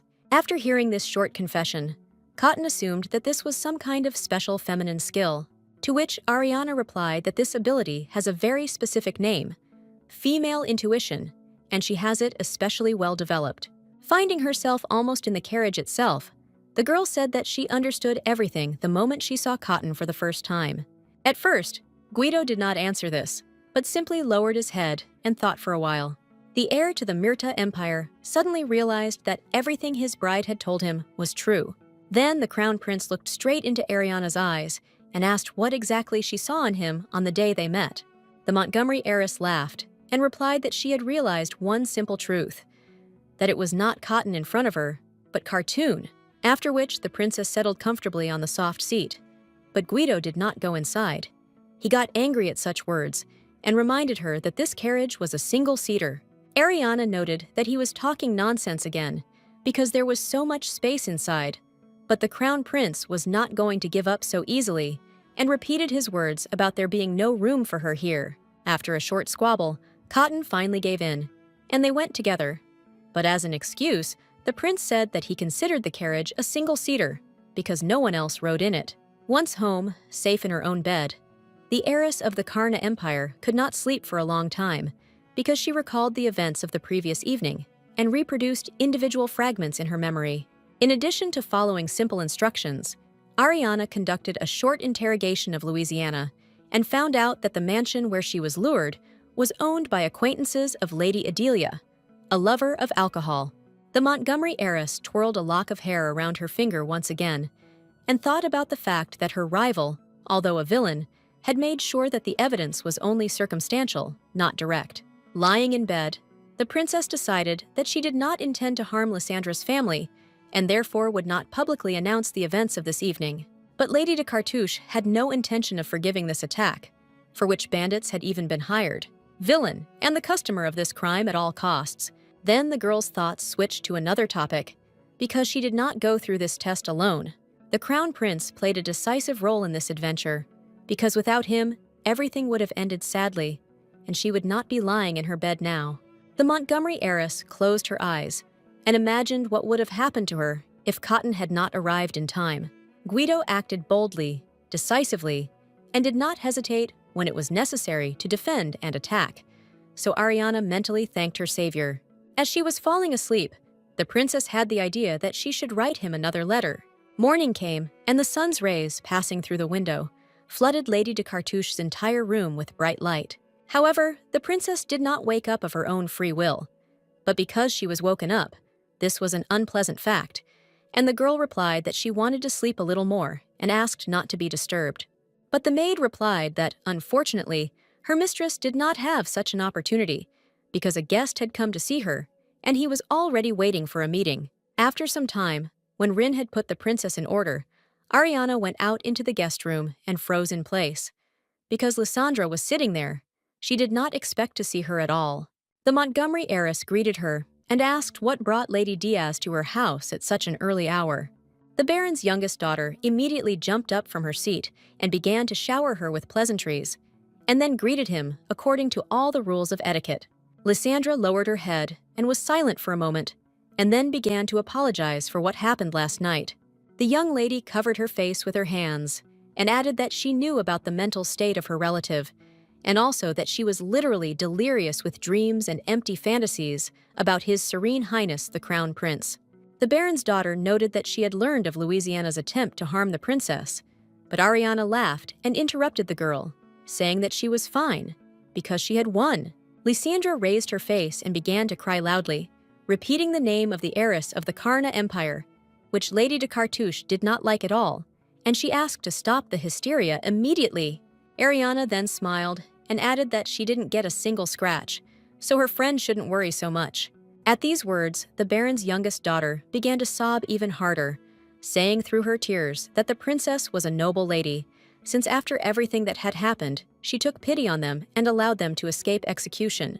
Lady de Cartouche tried to calm this emotional flow, but Lysandra could not calm down, but only stood and sobbed, saying new thanks for the fact that her family remained alive. Seeing that words were not working, the Montgomery heiress ordered Rin to bring hot tea and a sweet snack, after which the girls sat down on the sofa, and the Baron's youngest daughter began to fall silent. Ariana then became interested in the relationships in the Diaz family, and asked if Louisiana had always acted this way. The younger sister replied with sadness in her voice that everything was different before, and they got along well with each other. When the girls were very little, they spent a lot of time together, playing and reading books. Thanks to their brother Lucian, who took the path of a knight of the Empire, the sisters one day found themselves at a festive competition dedicated to the imperial hunt. However, in reality, the celebration turned out to be completely different from what the children expected, because they had to sit for hours and just wait for the next rider to return with the spoils, and they became bored. The elder sister was outraged by such a pointless activity and constantly complained and expressed indignation. At one point, Louisiana stood up from her seat and announced that she was going to leave the event right then and there without waiting for it to end. And when Lysandra asked where her sister was going to go, she answered that she wanted to return home. The Baron's youngest daughter tried to object that her parents had sent the girls to support her brother on a hunt, and what would happen when he returned and none of his loved ones were around. The elder sister replied that she did not want to waste time on her brother, but they could find something more interesting to do right here, without leaving the imperial festival. Lysandra was surprised and asked again what they could do during this time, except wait. Louisiana pointed at the trees around her and looked around the forest with curiosity, noting that they were going on a short trip through the local area. At first, the girls only went a short distance from the camp, but soon they got tired of walking around the same familiar places, and they began to go deeper and deeper into the forest. At some point, their adventures led to the little ladies finding themselves in a forest thicket where there were no familiar corners, and they did not know how to get back, which meant they got lost. Lysandra hid behind her sister in fear and said that she was very scared and wanted to go back to people. Louisiana didn't lose her composure, took her younger relative by the hand, and said that they just needed to move in the direction they came from. After walking just a little, the girls heard a strange noise coming from the dense thickets. Following this, the head of a wild boar suddenly appeared from the bushes, making terrible sounds and preparing to attack. The older sister rushed to the younger one, frozen with shock and horror, and tried to drag her into the forest, but she couldn't even move. At that moment, an archer nearby pulled the string of his bow properly and took aim. Louisiana, realizing that she could do nothing and realizing her own guilt for their forest adventures, covered her little sister with herself, expecting an imminent attack. The girls heard the beast running towards them squeal loudly, then stop making sounds. They waited for a while, but nothing happened. When the sisters finally turned around, they saw the carcass of a dead animal not far from them, with a sharp arrow sticking out of it. A white horse emerged from the nearby bushes, and an unfamiliar voice asked if the children were okay. The horse neighed, and the rider turned to the Baron's daughters and asked what they were doing in an area where hunting was actively taking place. The young man added that according to the tournament rules, people without weapons are prohibited from entering the territory with wild animals, and there is no need to even mention little ladies. Lysandra opened her mouth in amazement and began to look closely at the young man. She had definitely seen him somewhere, but she couldn't remember where. Louisiana couldn't move. She looked at their savior with wide eyes and couldn't come to her senses, shocked by this meeting. Suddenly, from somewhere outside, there was a strange noise and voices of people calling his lordship and asking if everything was all right with him. Lysandra immediately began to whisper to her older sister that they should run away from here as quickly as possible, because if they were caught by adults, the whole family would be in trouble.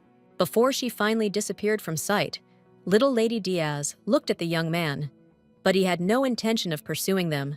The young man was looking the other way at that moment, so they managed to slip away practically unnoticed. The sisters ran through the forest very quickly. Now they were not afraid of animals, but were only afraid that adults could see them and punish them. Finally, the girls ran out into a familiar clearing and were very happy, because this meant that very soon they would be safe. The Baron's children paused to catch their breath, and Lysandra remarked that she had only just realized that their savior was the true heir to the Myrtle Empire, and Louisiana replied that it was fate. The older sister had a very strange expression on her face, and she kept repeating the phrase that this meeting was not accidental. The younger Lady Diaz asked her relative in surprise, what did she mean by that? Louisiana smiled and replied that today's meeting could only prove one thing, that she and Prince Cotton were born into this world to become one. The Baron's eldest daughter smiled and added that their meeting was described in a fairy tale she had read about a prince on a white horse, so everything suggested that she was right. Lysandra tried to convince her sister that it was all an accident and that she was not a princess, but persuasion did not help. Moreover, upon returning home, Louisiana became a rabid fan of the Crown Prince. She caught the slightest news related to his lordship because she was convinced that he belonged to her, like a hero from a fairy tale. The younger sister hoped that over time, when her sister grew up a little, she would reconsider her attitude towards the prince. But this did not happen, and over the years, her faith only strengthened. And now, anyone who told the eldest daughter of the Diaz family that the Crown Prince was not a match for her became the girl's enemy, and this concerned everyone, even her family and friends. This behavior led to the Baron forbidding Louisiana to leave the estate and visit the capital, under the guise of treatment and concern for his daughter's health. But Lysandra was able to move around without hindrance. At this point, Lady Diaz's story was interrupted, and she sobbed pitifully from the emotions that had washed over her, while Ariana began to express her amazement at this story. The Montgomery heiress was also struck by the news that the prince, at such a young age, was already taking an active part in the difficult trials of the imperial hunt for wild animals. Then the princess returned to the dialogue and assured Lysandra that everything would be fine now, because she had properly explained to her older sister her protracted mistake. After this, the princess asked when the next hunting competition would start. Lady Diaz replied that there were only a couple of days left, and noted with surprise that she had been sure that the Crown Prince's fiancé was aware of this important event for the Empire. Rin, who had come up at that moment, exclaimed that this was a very serious event, because they would choose not only the winner, but also the first lady of the hunt. Ariana looked up and asked incredulously, what kind of competition was this where a lady could win? And then Lysandra told that every year in the Empire of Myrta, there are competitions among knights and aristocrats, where men hunt for prey and women for recognition. The best hunter, whose valor and performance surpasses others, will be personally awarded a valuable prize by the emperor. And the noblewoman must show wisdom and earn the respect of others. Then she will be granted the title of First Lady of the Hunt and royal honors. Rin immediately threw up her hands in delight and said that this was such a wonderful opportunity to prove herself and earn the recognition of others. Ariana smiled slyly and remarked that this was wonderful news, from which she planned to make great use. The swordsman swung his sword to deliver a strong and powerful attack against his opponent, but the crown prince easily repelled the onslaught, despite the fact that the attacker even jumped up for a more destructive blow. Cotton parried the blows automatically, but at the same time, he was thinking about something completely different, that the captured bandits did not possess magic at all, and did not even remember what had happened to them. As for Baron Diaz's daughter, she also could not remember anything about the events of that evening, so the investigation temporarily reached a dead end, because the witnesses questioned, deprived of their memory, could not help in any way. Meanwhile, Guido shouted at his partner that he was acting too predictably. The partner replied that he would try to improve, and the crown prince was already thinking about who could take control of so many people at once and control them like dolls. Lucian, meanwhile, prepared to parry the oncoming attack, taking a defensive stance and gripping the hilt of his long sword tightly. But a swift and powerful blow knocked the weapon out of the guy's hands. Then the crown prince added that all the defensive and offensive movements were written on the knight's face, which is why it was so easy to defeat him. Cotton continued to coach his defeated partner and tell him about the mistakes he made during the fight. Then the heir to the Myrta Empire returned to his thoughts and came to the conclusion that this was not ordinary magic, but real dark witchcraft. Therefore, someone dared to violate the existing ban, and did so, understanding all the possible risks and consequences. The only serious lead in the case was Lady Edelia, of the Duke of Macnagan's line, who had some connection to the mansion on whose grounds the attack had taken place. The prince turned his attention to his partner, who burst into tears from frustration at having lost the duel once again. Cotton's assistant consoled him, and Guido hastened to tell the boy that he was making progress. The heir to the Myrta Empire turned as a servant approached him with a tray and announced that he brought a message from Lady de Cartouche. The crown prince looked at the scroll with distrust. Lately, letters related to Ariana had brought him nothing but trouble.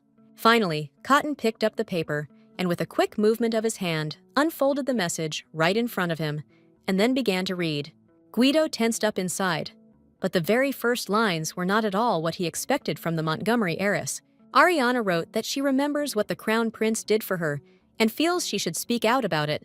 The crown prince smiled and felt pleased at the fact that the princess had finally begun to communicate, as befits a lady, without rudeness and caustic jokes. Evening had fallen on the Montgomery estate, and it was time for the long-awaited dinner, where something delicious was supposed to be served. Ariana speared a berry with her fork and brought it up to her eyes, examining it carefully before putting it in her mouth. The girl swallowed the delicacy with undisguised pleasure and thought that she fully deserved it, because today had been a difficult day. Soon a maid came and brought a letter from His Highness, Crown Prince Cotton Guido. Rin suddenly looked at the message with anger and suggested burning the envelope immediately, fearing that it would contain another fake note, but Ariana replied that it should be read first. The princess unfolded the letter and began to read. She was somewhat surprised by the answer, because she did not expect to receive one at all. In the letter, the prince called Lady de Cartouche by the fictitious nickname Blackie, and said that she should not worry so much about what happened, especially not blush in front of everyone. Seeing her mistress's reaction, Rin immediately assumed that this was another fake to harm the princess. At the end of the message, Cotton suggested that the girl eat more fresh vegetables, as this helps with excessive emotionality. After reading these lines, Ariana crumpled the paper and ordered the letter to be burned. Montgomery's heiress put on a serious face and replied that the message was much worse than a forgery, so it should be burned twice. Rin put her hand to her head as if saluting and said that she would try to carry out her mistress's instructions. Suddenly, Ariana was overcome with anger, and she grabbed the first thing that came to hand, a pillow from the sofa. Raising the imaginary weapon high above her head, the girl swung with all her might and threw the soft projectile in a random direction, while she began to curse Guido with bad words. Meanwhile, a similar situation was happening in the mansion of Duke McNagan. Only dishes, vases, pots, and everything that could break were flying onto the floor. Lady Adelia rushed around the room and could not calm down, furiously destroying everything in her path: mirrors, paintings, books, and even the bedside table. Everything experienced the fit of hysteria of the heiress of a noble family. But the girl was not alone in the room. She scolded her accomplice and called her rude words, saying that she had not coped with such an easy task. Louisiana watched this scene and repeated her words that she had failed. What upset Edlia most was that the Baron's daughter had failed despite the serious reinforcements that had been sent with her. But the elder Lady Diaz added that Ariana turned out to be much stronger than they thought, because the princess can fight men on equal terms and is not afraid to raise her hand against a noblewoman.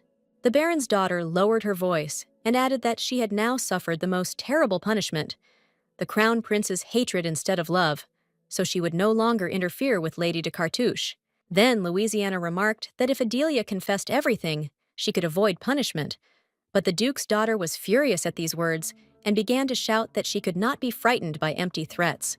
To this stream of abuse, Lady Diaz calmly replied that she had nothing to fear anymore, since she had survived terrible beatings, and therefore only wanted to warn her friend about the impending danger. After the Baron's eldest daughter reminded Adelia that everything happened on the territory of the mansion connected to her, she began to hesitate and sank to the floor, in the middle of the broken room. The noblewoman clasped her head in her hands and began to repeat, like a spell, the phrase that she would continue the fight, regardless of the circumstances and the worthless people who surrounded her. The Duke's daughter didn't even notice how a young man approached her and gently took her hand, pointing to the cut. In a quiet but confident voice, Adelia's friend added that she should pull herself together and calm down.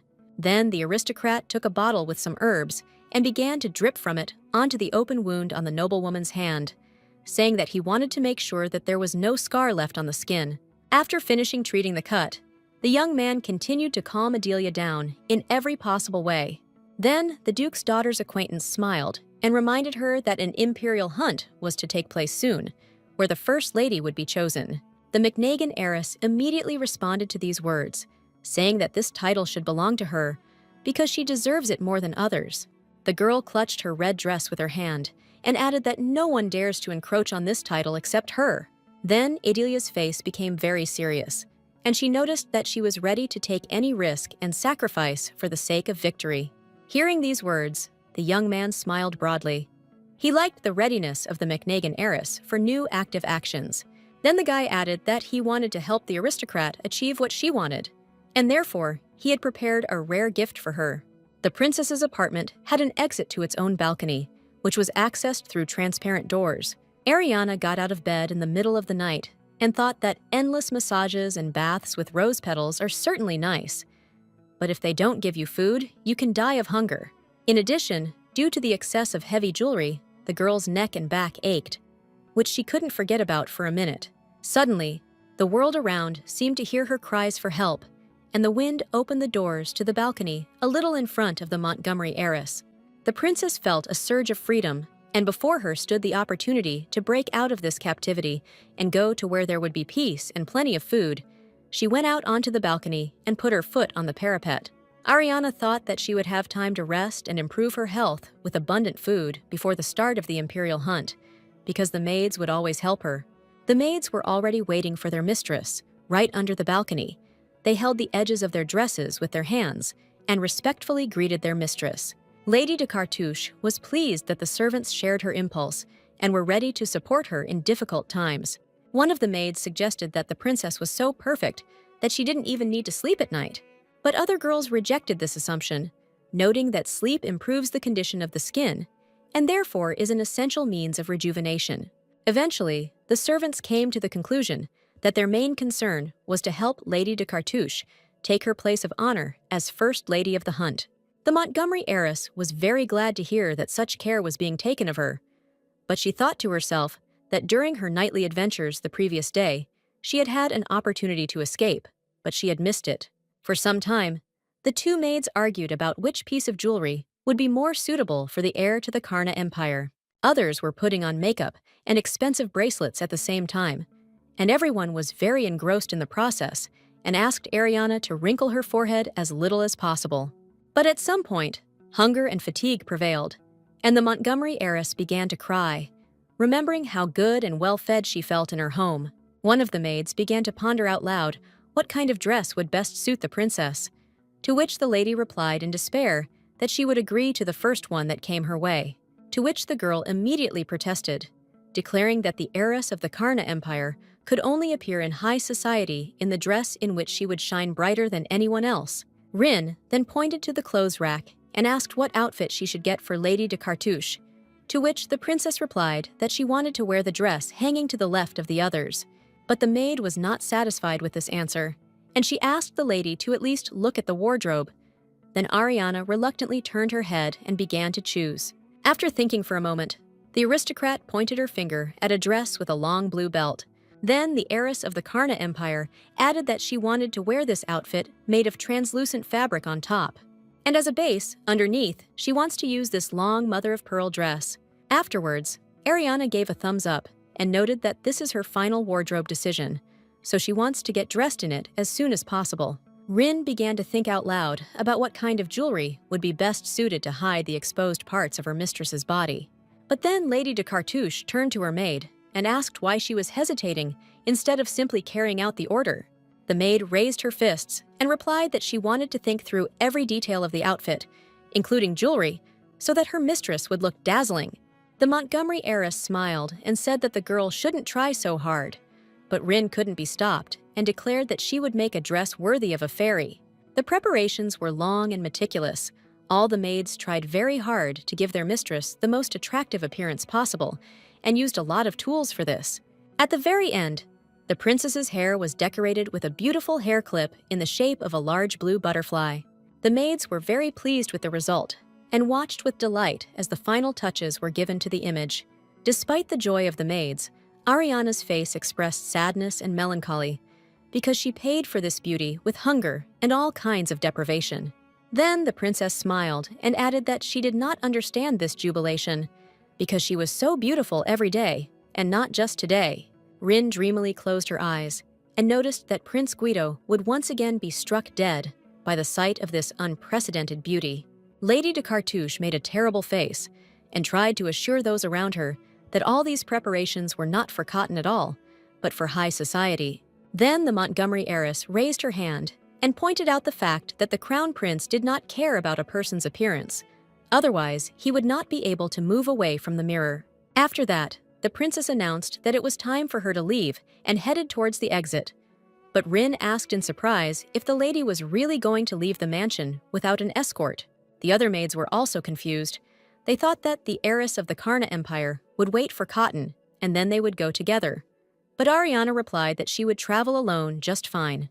Pausing at the door, Lady de Cartouche noted that she herself had asked the prince not to come for her. At this very time, in the imperial castle, Cotton had completed his preparations for the hunt and was ready to set out. Guido pulled a white glove onto his hand and turned to his assistant, saying that they should leave now. In response to this, the young man offered to go ahead at once to warn Lady de Cartouche that the prince would soon call for her.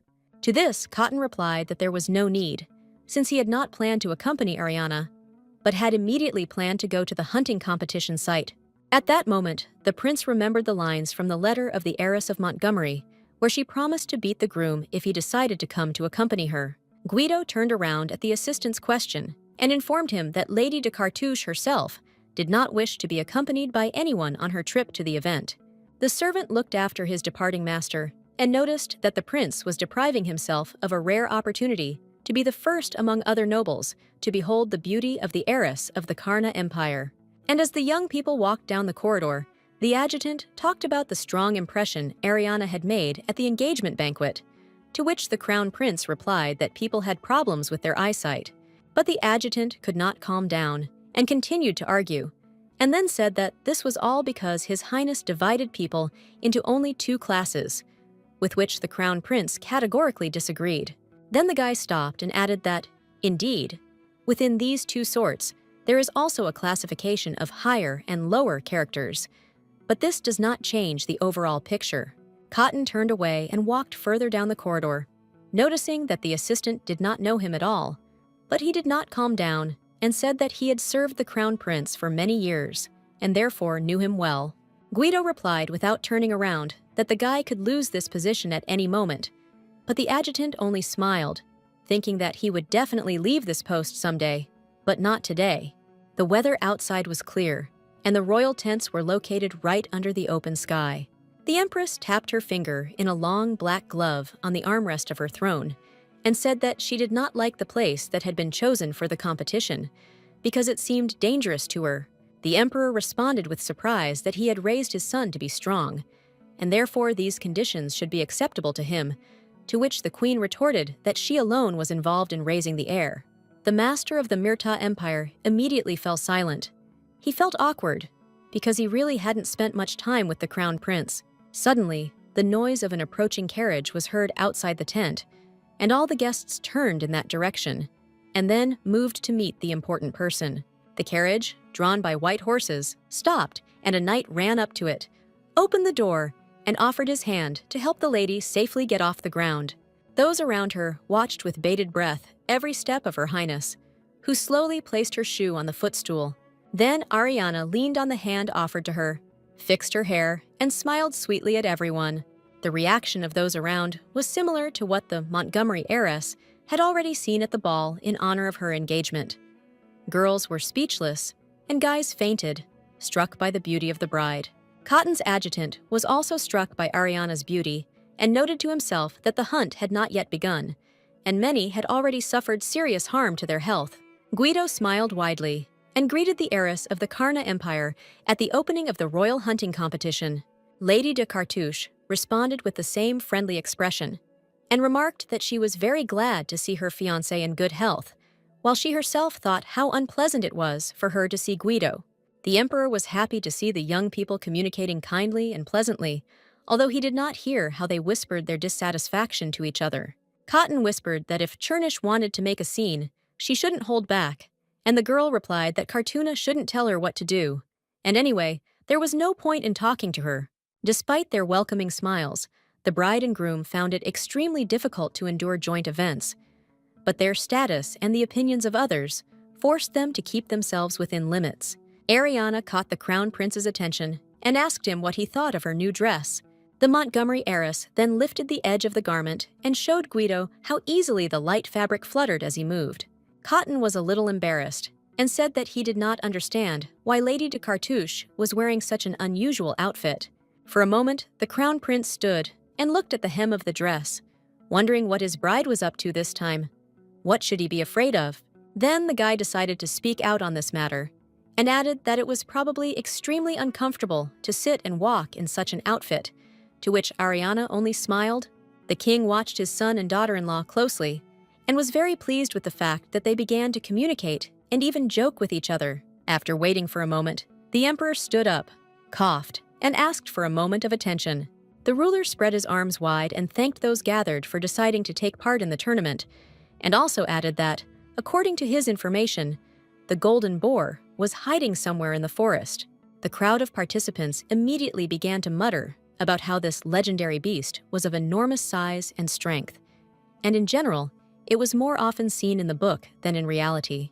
The emperor waited until the conversation died down and continued, telling that he wanted to see the golden tail of this monster, so the winner would be the one who defeated the strange beast.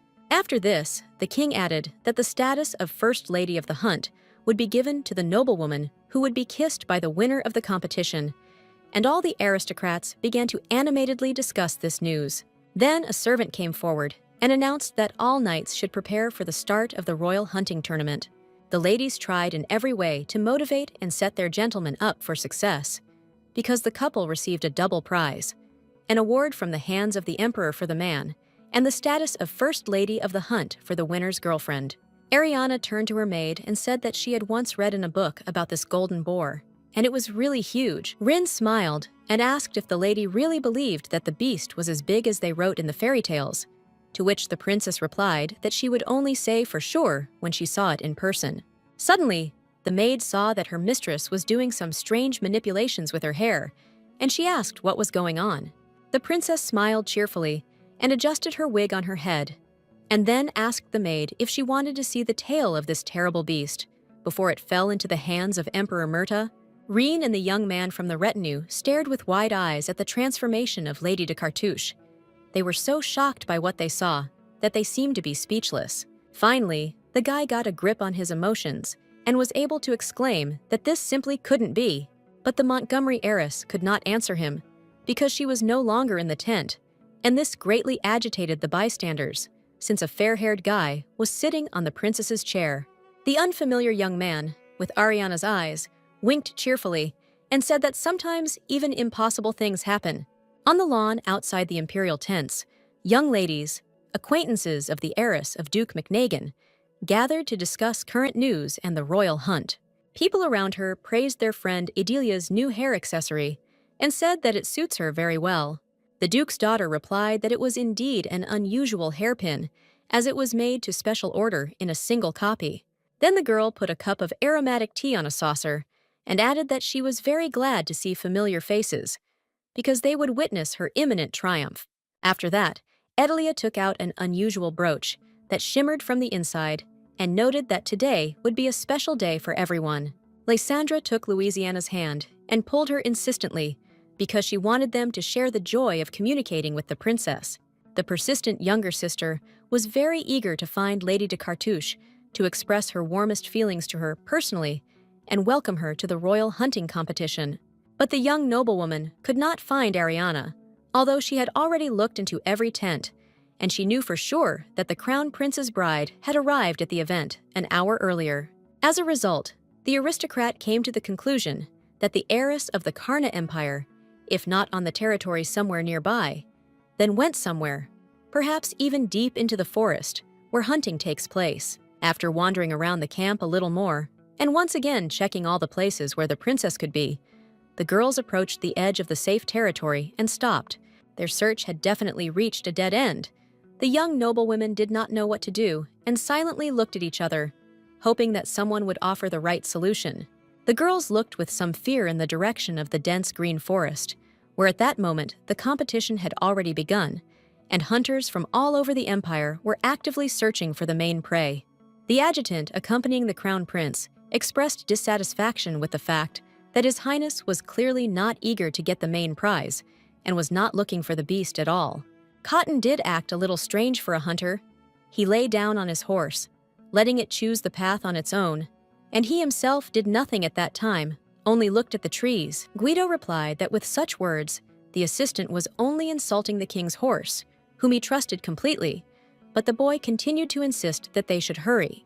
The heir to the Empire of Myrta noticed that the adjutant did not understand anything about this trip, and therefore should not interfere with him admiring the trees, bushes, and local vegetation, including mushrooms.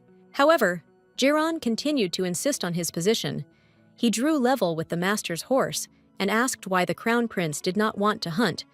Then Cotton threw his head up and groaned that he felt sick.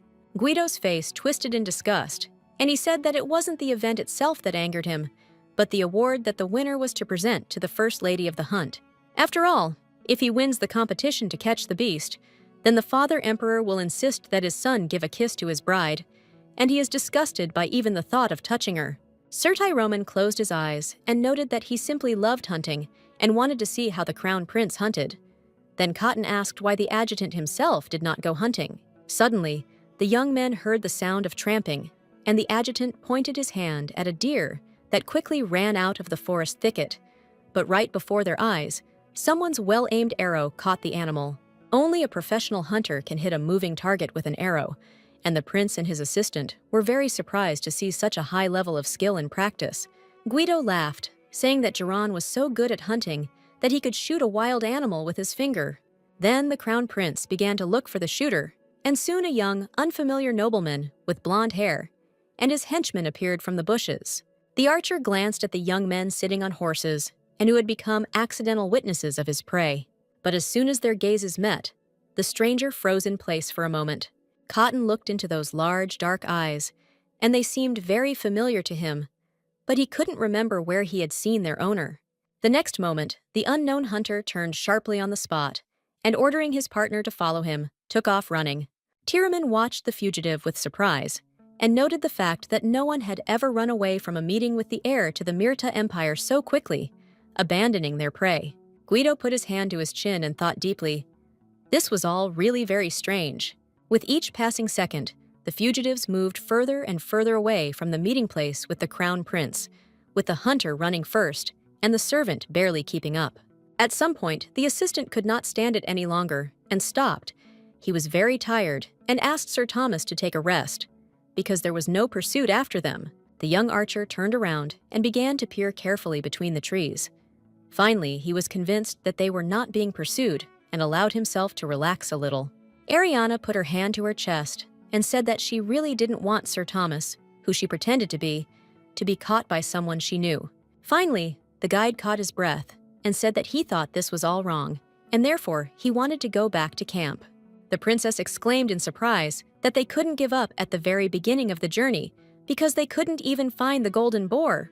The bodyguard replied that these disguises and fixation on the trophy would lead to trouble, and besides, he did not understand how, in case of victory, the first lady of the hunt would be appointed. Lady de Cartouche noted that she wanted to choose the first lady herself, and also to damage the crown prince's pride, because everyone expects him to win, and she will take it for herself. The Montgomery heiress rubbed her chin and dreamily suggested that Cotton would be very angry when he learned that he had been beaten in this jousting competition by a lady. In addition, Ariana had another goal, which she preferred to keep silent about. Namely, the girl wanted to irritate the emperor's sons so much that he would demand the dissolution of the engagement. Then the princess smiled and suggested that her assistant Charles become the official winner instead of her, and she would tell him who he should kiss to receive the status. Suddenly, from somewhere in the thicket, a menacing roar was heard. The sound grew louder and gradually turned into a terrifying roar. Ariana's henchman exclaimed in amazement, asking what could be roaring like that, and the girl quietly replied that it could only be a golden boar. The roar grew louder and went off somewhere to the side, and two hunters ran out of the thicket after it. Apparently, they had found their prey and were now trying to catch up with it. The Montgomery heiress's eyes widened as she realized that victory could slip away from under her nose, and she commanded her surprised assistant that they should run after him. The boar was really huge, as legends say, and several groups of hunters came running to the noise around it, but no one dared to attack the beast first. When the fictional Sir Thomas and Charles ran out onto the lawn, Ariana's partner literally froze in horror, and the girl reached for the arrow. But seeing that his mistress was about to take a shot, the bodyguard immediately put his hand forward and began to protest that this was not allowed and that it was against the rules. At this time, the golden boar let out another terrifying roar. Apparently, he was tired of standing surrounded by people with swords, and now he was planning to break free. Some hunters tried to hit the beast with bows, but its skin was so thick and hard that the arrows only bounced off without causing any harm to the forest dweller. Ariana looked confused.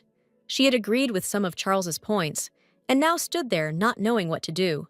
The guy turned around and exclaimed that they should immediately leave the dangerous territory, because he could not guarantee the safety of his ward in such conditions.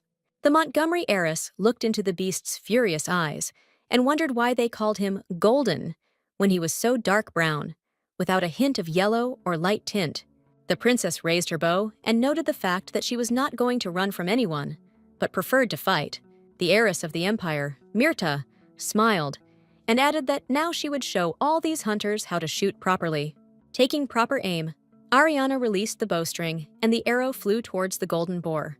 Unlike other archers, Sir Thomas wanted not just to hit the beast, but to hit it in its most vulnerable place, in the eye. The forest dweller, having received such a serious injury, began to squeal and growl, and then began to rush from side to side, flooding the green grass and foliage around with a thick red color. The princess was delighted that she had managed to hit the target, and Charles became even more alarmed, shouting what they would do if the monster ran towards them. Ariana gave a thumbs up and said that the situation had changed. meaning she now partially agreed with her assistant's statement that they should run away. The next moment, the boar fell to the ground with a crash and tried to get rid of the protruding arrow, but he failed. The other hunters started shouting to each other to shoot at the eyes, and even fired a few shots, but no one was able to hit the target. The aristocrats began to discuss what they should do next, but they only walked in circles, afraid to close the distance. Seeing that the hunt had stalled, Ariana took a second arrow from her quiver and began to aim at the boar's remaining healthy eye, while mentally scolding the slow-witted nobles for their weakness of spirit. The second arrow whistled towards its target as the princess, in the guise of Sir Thomas, repeated her well-aimed shot. However, at the very moment when the steel tip was ready to pierce the target, a long knight's sword flew in from the other side and from somewhere above. It turned out that the boar was struck in both eyes by arrows and pierced with a blade straight through the head. The other hunters were very surprised by this unexpected circumstance because they could not even think that their sword could be thrown like an ordinary spear. The beast let out a terrible cry and fell on its side, after which it opened its mouth wide and stuck out its tongue. It was still moving, but life was quickly leaving its huge bestial carcass. Ariana looked at the loot carefully, and with surprise, she became very interested in how and where the sword came from in this story. Charles was stunned and asked when his mistress had managed to throw the blade at the boar, to which the princess replied that this was nonsense and the blade did not belong to her. Lady de Cartouche thought that the owner of the weapon must have incredible strength, because it was incredibly difficult to pierce this thick skin and even the skull with a flying blade. There was a noise behind her, and Sir Thomas turned around immediately, her eyes widening in surprise. It was the Crown Prince. He patted his adjutant, Giron, on the shoulder and praised him for a job well done, to which the guy reacted very strangely, as if he did not understand what was happening. Ariana quickly turned away, hoping she would be able to slip away before Cotton arrived, who at that moment continued to loudly admire his assistant's throw.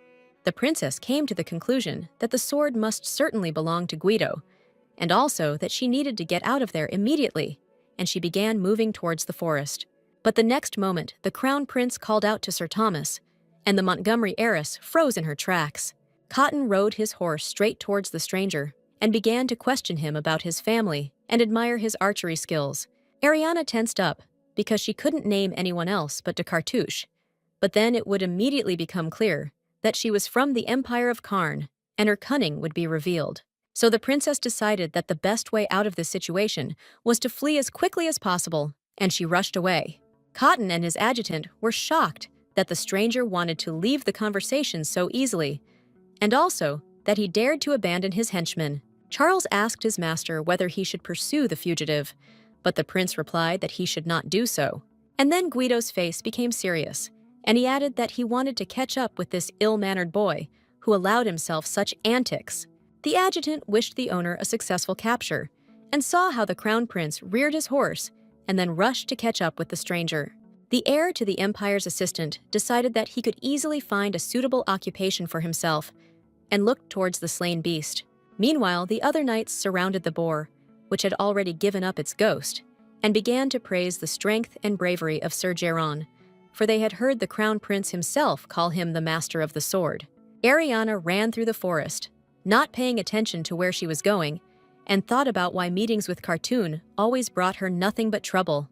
The princess also remembered her bodyguard and assistant, Sir Charles. She felt a little awkward about leaving him, although she was sure that everything would be fine with him. Suddenly, Lady de Cartouche stopped in her tracks. She suddenly realized that the Crown Prince had taken the victory, which meant that all her plans, which had been so long and carefully built, had collapsed. Ariana became very nervous about the fact that she wanted to hurt the prince's pride. But in the end, she herself was damaged. The princess began to look around, trying to understand whether she should run further or whether she was already safe. Finally, the girl decided that she could relax, and thought that she should at least catch someone so as not to return empty-handed. But suddenly, the ground under her feet began to collapse. The Montgomery heiress knew she was standing on the edge of a cliff, but she didn't expect it to be so fragile. But the ground suddenly began to crumble. She lost her balance and fell down. Having fallen from the height, the princess began to roll head over heels down the steep slope. As a result, the girl fell on her back and hit the ground very painfully. Still lying at the foot of the cliff, Ariana looked up in front of her and saw the rising edge of the cliff she had fallen from. The heiress of the Karna Empire opened her eyes wide and was surprised by the fact that she had survived such a great fall. Cotton's horse moved clearly in the direction in which the unknown hunter had fled. Finally, the crown prince found himself at the edge of the forest, near the abyss. But the fugitive was nowhere to be seen. Seeing the hare lying on the grass, Guido immediately dismounted and hurried closer to examine the find properly. The heir to the Empire of Myrta was very surprised to find the wig. It turns out that the unknown knight wore it. But for what purpose? Cotton's gaze became very serious, because this could be an enemy spy, from whom nothing good could be expected. Suddenly, the prince caught a barely noticeable rustle coming from over the edge of the cliff. In search of the source of the noise, Guido slowly approached the very edge of the abyss and carefully looked down. Cotton was very surprised by what he saw there, because such a denouement of the story of the mysterious shooter could not have occurred to him. There, at the very bottom, sprawled on her back, lay the heiress of the Karna Empire, who looked at the prince with no less surprise. Ariana laughed and shouted that Cartoon was very lucky, because she was really happy to see him now. Cotton immediately descended the steep slope of the hill and found himself at the bottom. He ran up to Lady de Cartouche and asked how she came to be there, and if everything was all right with her. Coming closer, Guido stopped and asked the next question. Why is the princess wearing these clothes, and what does it all mean? Behind the girl on the ground lay a bow and scattered arrows, which the crown prince noticed. The heir to the Empire of Myrta noted that he now knew exactly who the archer was, who had shot the wild beast right in the eye, to which Ariana laughed and admitted her prank. Suddenly, Cotton started shouting at the princess because he was outraged by this prank. Guido accused the Montgomery heiress of needlessly risking her life when the boar could easily kill her, to which the girl smiled and replied that she was in complete control of the situation. But the crown prince did not calm down, but only became even more angry and continued to reproach the princess for the fact that her irresponsible behavior was more reminiscent of a little girl than a noble lady. Cotton then looked at the princess's boot, which looked unnatural, and asked how she felt. In response, Ariana shrugged her shoulders and calmly replied that she might have broken her leg. And from this information, Guido began to shout even louder at the bride, accusing the girl of being crazy. Lady de Cartouche finally became serious and asked him to stop raising his voice at her, and then added that a broken leg was not fatal and would heal after a couple of months in a plaster cast. Cotton covered his face with his hand and remarked that arguing with the princess was a waste of time. The guy then bent down and noted that he should take care of her injury, after which he began to carefully examine and gently feel the area of injury.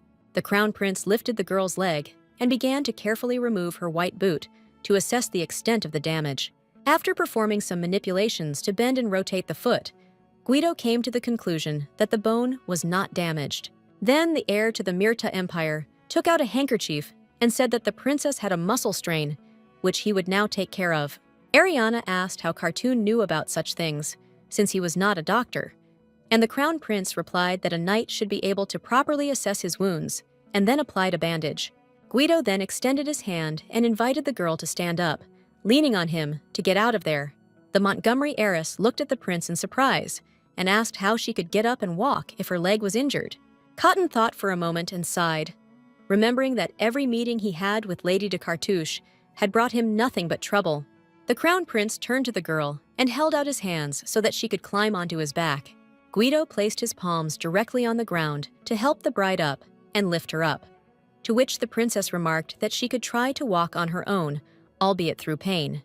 To this, the heir to the Empire of Myrta replied that she might be able to move slowly on her own, but it would be extremely difficult for her to overcome the slope on her own 2 feet. Good running start, and ran down the steep slope, pushing off and jumping from ledge to ledge. Literally, a few seconds later, the young people were already at the top of the hill, which surprised the girl very much, because she did not expect such a high level of physical fitness from the prince. And while the heirs of the empires of Karna and Myrta were moving towards the horse, Ariana began to tease and provoke Cartoon, saying that he had already annoyed everyone with his behavior. Cotton stopped and said that if the princess did not stop talking nonsense, she would immediately find herself on the grass, deprived of the slightest help. After a short silence, Lady de Cartouche asked whether Guido would carry her on his back to the camp or put her on a horse. After wondering if the princess would be able to stay in the saddle, Cotton headed towards his horse, which was waiting patiently near the trees. Cotton lifted Ariana and carefully placed her on the front of his horse's saddle, making sure she didn't slip to the ground. The crown prince himself sat in the back, and then they slowly set off on their return journey. After a few minutes, Guido noticed that the position in which they were riding was causing him some discomfort, but the princess replied that he should be patient. Montgomery's heiress placed her hand on the boy's chest and said that everything suited her, and that she was very comfortable. This angered Cotton, and he asked the girl to turn away from him and look forward, in the direction the horse was moving. She did not argue and turned around. For some time, the young people rode in silence, looking ahead and each thinking about something of their own. Suddenly, Ariana turned her head, looked at the rider, and asked why he was always so unhappy, and what was she doing wrong this time.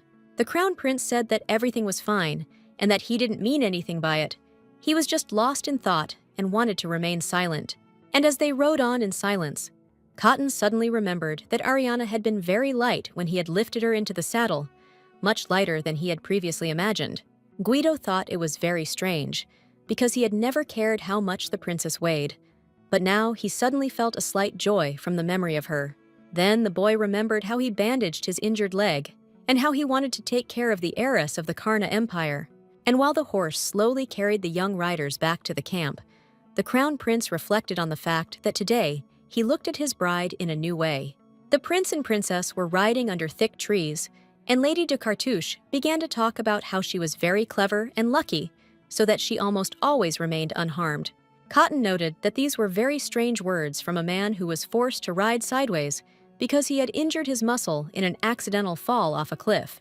But Ariana insisted on her luck, and as an argument, she reminded him that the height was simply enormous, and an ordinary person would probably have been killed as a result of such a flight. Then the Montgomery heiress added that the crown prince himself examined her and saw that, apart from a minor leg injury, the girl was completely fine. Lady de Cartouche also drew the rider's attention to the fact that she experienced virtually no physical pain and had the ability to heal her wounds at an incredible speed. Cotton asked why she was telling him all this, to which the princess was surprised and replied that it was all because she was the same as him. After this, Ariana raised her hand and added that, among other things, she possessed incredible strength and was capable of winning a fight with a powerful opponent. After a short pause, the girl shared the secret of such abilities. It turns out that real magic was contained in her heart. The Montgomery heiress recalled the incident in the mansion where she was lured, and added that she was being protected by some higher power that was making sure that everything was okay with her.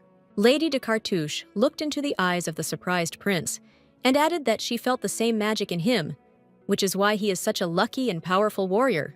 After a brief silence, the crown prince noted that the girl could learn to control her abilities and become an outstanding warrior or sorceress. Ariana thoughtfully replied that she did not consider herself a talented student, and therefore did not think about dedicating her life to any of the paths mentioned by the prince. Cotton recalled that after they met, he read Lady de Cartouche's personal file and that her younger brother was mentioned there. Sitting on her horse, the Montgomery heiress admitted that she really doesn't like to obey and prefers absolute, unlimited freedom, and therefore often creates difficulties for other people. Guido smiled and replied that the princess had no equal in this, because each of their meetings was a dangerous adventure. Ariana looked at the guy in surprise. She didn't expect that he perceived their communication in this way. But then, after thinking a little, the princess decided not to argue with this statement, because indeed, their meetings were filled with extreme events. For some time, the couple rode in silence. Suddenly, Lady de Cartouche looked at her leg and called out to the crown prince. She asked what he thought about the kiss that would go to the first lady of the hunt. Cotton's face instantly turned dark, and he asked her if she really wanted to receive his kiss, to which the girl immediately became indignant and protested.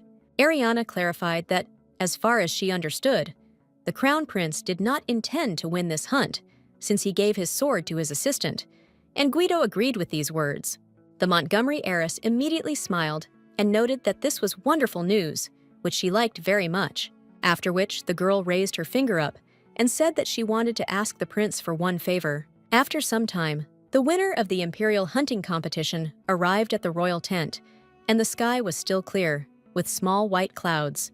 By this time, the crown prince's adjutant had already laid at the feet of His Majesty, the Emperor, the tail of that very golden boar that dozens of knights had been chasing through the forest. The king looked closely at the trophy lying on the red cushion and asked if this was really the wild beast that was the stuff of legends. Jiran answered in the affirmative, and the ruler thoughtfully commented on the gift, noting that, judging by the size of the tail, it was indeed a gigantic boar. Then the emperor continued to question Sir Tyraman about the character and habits of the forest giant, whether he was dangerous and aggressive, as described in the legends, and the guy confirmed these words. At the same time, the knight felt remorse, because he knew who had actually killed the boar, and it was extremely unpleasant for him to communicate while wearing the mask of a modest winner. But Jiran was carrying out the crown prince's orders, who cut off the boar's tail and gave it to the boy, telling him exactly what he should do. What most perplexed the adjutant was Cotton's instruction that he was to select a particular noblewoman as the first lady of the hunt. Jiran even tried to resist, but the crown prince pointed his finger at him and said seriously that this was an order that could not be discussed. The adjutant even shed a tear from annoyance, but he could do nothing, because he completely obeyed his master and could not disobey him. And now Cotton stood aside and drank tea with an unperturbed look, and his father was sad, because he expected that it would be his son who would defeat the boar. After all, now the king's plan to have Guido bring the tail and kiss the princess of the Karna Empire has failed.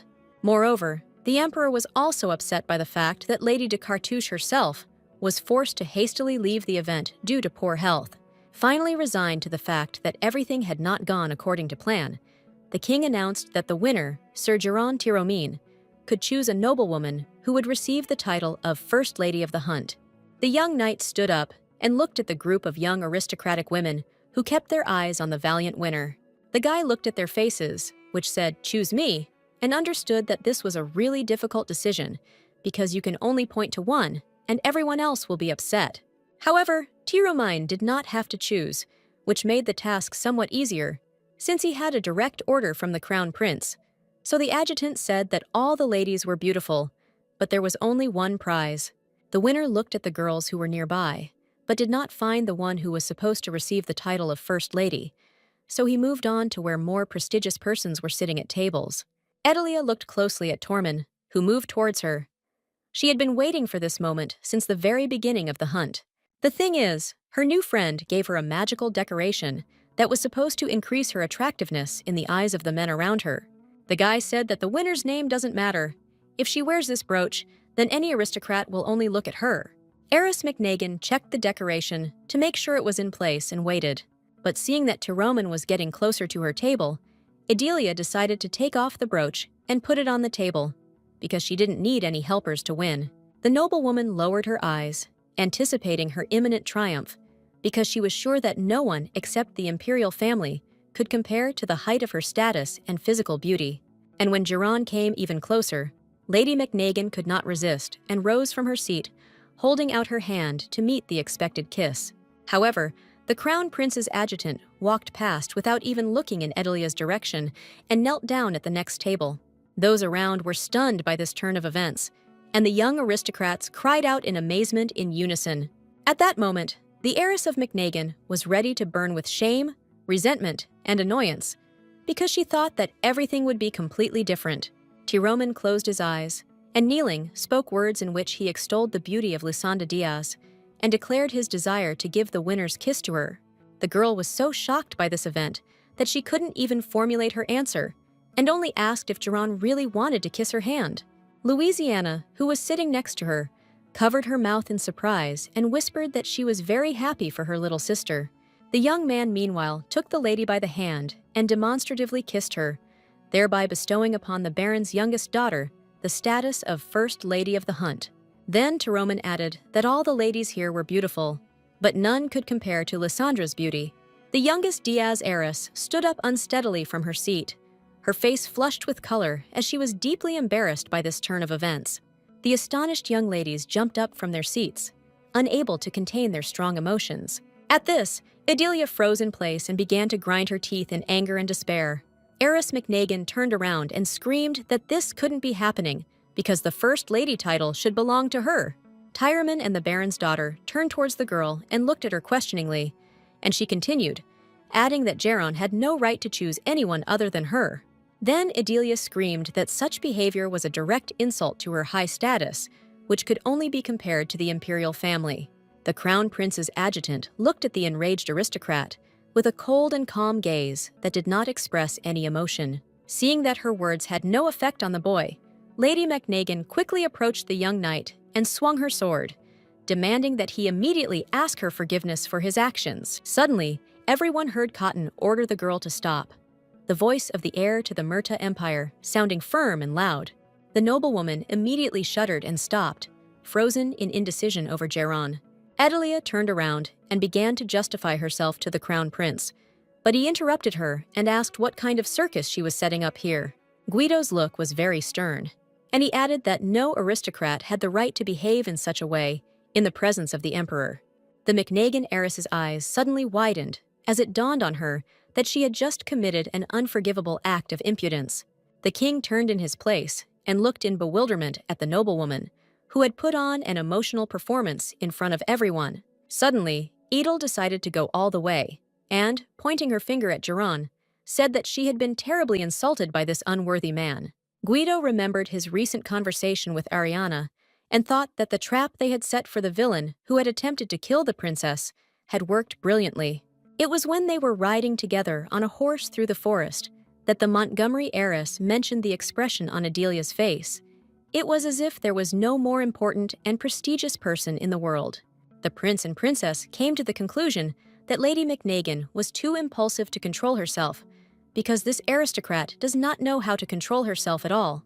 Cotton thought about it, because such an opportunity didn't come along often, and all the factors were on their side. Guido asked his fiancée what she thought about this, since Adelia was involved in the attempt on her life.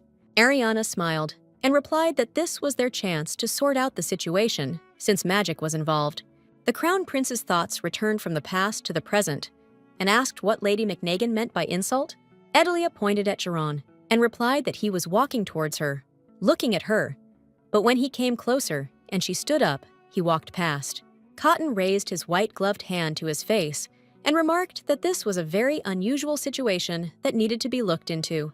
Suddenly, from the table where the Diaz sisters were sitting, a dull thud of a fist was heard on the table, and an exclamation saying that this was nonsense. It was Louisiana, and she was furious that her younger relative, the innocent little Lysandra, was being dishonored by this arrogant noblewoman. The day before, a conversation had taken place between the Baron's daughters, in which the eldest asked the younger one for forgiveness for her behavior, and said that she was under hypnosis during the attack. The youngest heiress, Diaz, tried to calm her relative and told her that she had visited the princess and that she had forgiven the girl for her actions. Lysandra then suggested that her sister go to the royal hunting competition to thank Ariana for her kindness, but the eldest daughter was very scared by this prospect. Then the Baron's youngest heiress said that she would keep her company and they would be together at this crucial moment. Louisiana was very grateful to her sister for her support, so she decided to stand up for her. She stood up and raised her hand, saying that she wanted to express her opinion on this matter. Cotton looked at the girl he had seen before in surprise. He didn't expect to meet Lady Diaz at the winner's award ceremony. The girl stood up and straightened up. She put her hand to her chest and introduced herself as the Baron's daughter. Lysandra was surprised and a little scared, because she didn't know what exactly her sister was going to say. Louisiana, still holding her hand to her chest, noted that she wanted to become a witness during the investigation into this incident. The Crown Prince thought that the beatings that Ariana had inflicted on the girl must have had an extremely positive effect, and then said out loud that he gave his consent for the witness to participate. Adelia began to protest, arguing that everything was very simple here and no witness testimony was required. The heir to the empire looked menacingly at the noblewoman and replied that the decision had already been made, and a third party would take part in the proceedings. Heiress McNagan pressed her lips together and ground her teeth in indignation, but there was nothing she could do. Louisiana pointed towards her younger sister and told how the winner of the competition, who had defeated the Golden Boar, approached the girl, knelt down, and gave her a kiss. After this, the Baron's eldest daughter reported that Lady Adelia suddenly began to shout at Sir Geron and say rude words to the young man. The adjutant stood quietly all this time and was a little nervous, although he tried not to show it and just remained silent. Louisiana added that the winner of the competition could not in any way offend the honor of the heiress of the McNagan family, because he was purposefully going to Lysandra Diaz's table. Guido turned his gaze to the young ladies standing nearby and asked if they had anything to add to what had been said, but they remained silent, and then the Crown Prince said that everything was clear to him. Cotton looked at Adelia and asked her if the witness's account was true, and she replied that, in general, it was. Then the Crown Prince moved decisively towards Lady McNagan, and in a stern voice asked on what grounds she had allowed herself to insult Sir Tyriman. Suddenly, Louisiana raised her hand high and said loudly that she asked permission to add something to her words. Adelia looked at her former comrade and subordinate with hatred, but thought it would be better to remain silent for now. The Baron's eldest daughter added that she was able to remember word for word everything that Lady McNagan had recently said, and could repeat these words at the first request. Cotton barely managed to keep the joyful smile from appearing on his face, and replied that the witness could begin, while he himself thought that Louisiana could really be of good help to him and the princess. The older sister came up from the table, cleared her throat, and said that she would be ready in a moment. The next moment, the calm and determined lady changed beyond recognition. She literally turned into a mad Adelia, who was shouting at the Crown Prince's adjutant. After finishing the performance, the girl turned to the young noblewomen, who had been watching it all. She asked them if it was like what they had seen before. The aristocrats began to clap and praise the heiress of Diaz for her wonderful performance, which completely repeated the emotions and words of Lady Adelia. Louisiana then played out the second part of the show as McNagan ran up to Sir Geron and swung at him to strike. After this, the Baron's daughter returned the previous smile to her face and, laughing, noted that now even those who missed what happened were now fully aware. The Crown Prince approached the adjutant and asked him if he agreed that the replica was similar to the original, and the boy replied that it was an exact copy, which made him just as nervous. Cotton turned to Adelia and noted that, from the evidence of eyewitnesses, the insult had indeed been inflicted, but on Sir Tyriman, not on her. Guido's gaze became very hard and serious.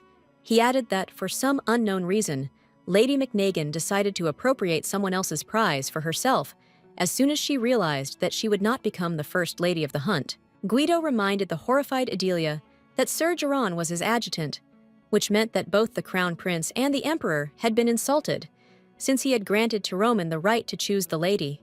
The aristocrat turned pale and found it difficult to stand on her feet, at which point Cotton turned to his father and asked him to decide what punishment the McNagan heiress should suffer. The ruler of the Murtaugh Empire was not happy with what the final part of the royal hunt had turned into, but the rules of life for a nobleman were harsh and the same for everyone.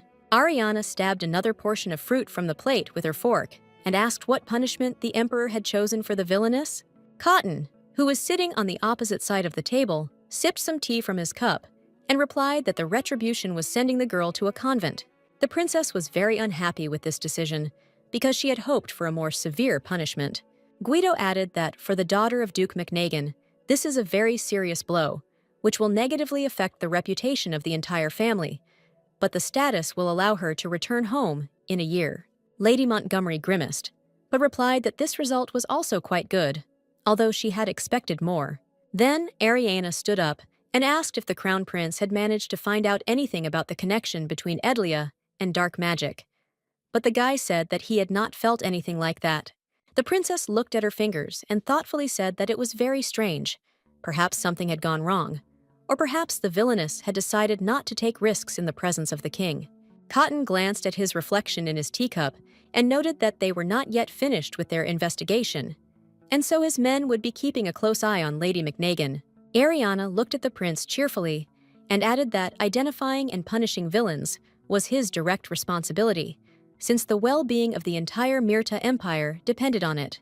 Then the Montgomery heiress propped her head on her hand and said that she wanted to know something else from the Crown Prince. The girl reminded Cotton of his adjutant, who took upon himself the burden of the conqueror and gave a kiss to a certain lady. Guido confirmed that Sir Tyroman had been serving him for quite a long time, and then Ariana began asking about the guy, inquiring about his biography and achievements. Cotton put his cup down on the table and looked closely at his bride. Then the heir to the Empire of Myrta asked why Lady de Cartouche was so interested in Giron and why she needed to know so much about this man. Ariana replied that this was very important and useful information for her, for one simple reason. Guido repeated his question and said that he wanted to know this reason before he began answering questions about his subordinate. The Montgomery heiress replied that it was elementary because Sir Tyroman had kissed none other than Lysandra Diaz, who was very close and dear to her. The Crown Prince let out a sigh of relief and said that now everything was clear to him. Ariana added that she wants to know absolutely everything about him, his age, hobbies, biographical facts, and so on. Cotton, however, turned away and remarked that he had no desire to satisfy Lady de Cartouche's curiosity. The Montgomery heiress began to shout at the prince that he was behaving inappropriately, but the next moment there was a knock on the door. The door opened and a young servant appeared on the threshold. He reminded His Highness that it was time to begin preparing for the banquet, so as to be on time and not be late. Cotton immediately had an image of his father, who was very angry with his son for disrupting the emperor's plans, so as punishment he had to sit at the banquet for an entire day. With a sigh, the crown prince stood up and headed towards the door, and the heiress of the Karna Empire smiled and wished him a pleasant time at the tiring event. Guido turned around and looked angrily at Ariana. She still irritated him, maybe even more, although he tried to restrain himself. Suddenly, Cotton smiled widely and invited the princess to join him to have fun together at the upcoming event. The girl smiled cheerfully and replied that she would be happy to share the fun, but her injured leg still hurt and she did not want to interfere with her recovery. The crown prince said that he understood everything, but he would be sorry if the princess missed the special part, which was planned for the final part of the banquet and was its highlight. Ariana immediately asked him to tell her about it in more detail, but Cotton replied that the only way to find out the details was to go to the banquet with him and see everything in person. The princess became angry and began to shout at the crown prince again, accusing him of openly blackmailing her, which is outrageous behavior for an aristocrat. During the noisy banquet, the guests actively discussed the recent imperial hunt, as well as the events that took place there, in particular, Sir Geron's victory and his kiss for the baron's daughter. Those gathered were interested in whether the winner of the royal competition received the status of Viscount, as well as any details from the life of the first lady of the hunt, Lysandra. The main star of the evening was indeed Lady Diaz, and young gentlemen literally crowded to attract her attention. For example, Baron Bigel wanted to invite her to dance, but the next moment Sir Mater came up and, sharply pushing the guy with his elbow, invited the girl to a waltz.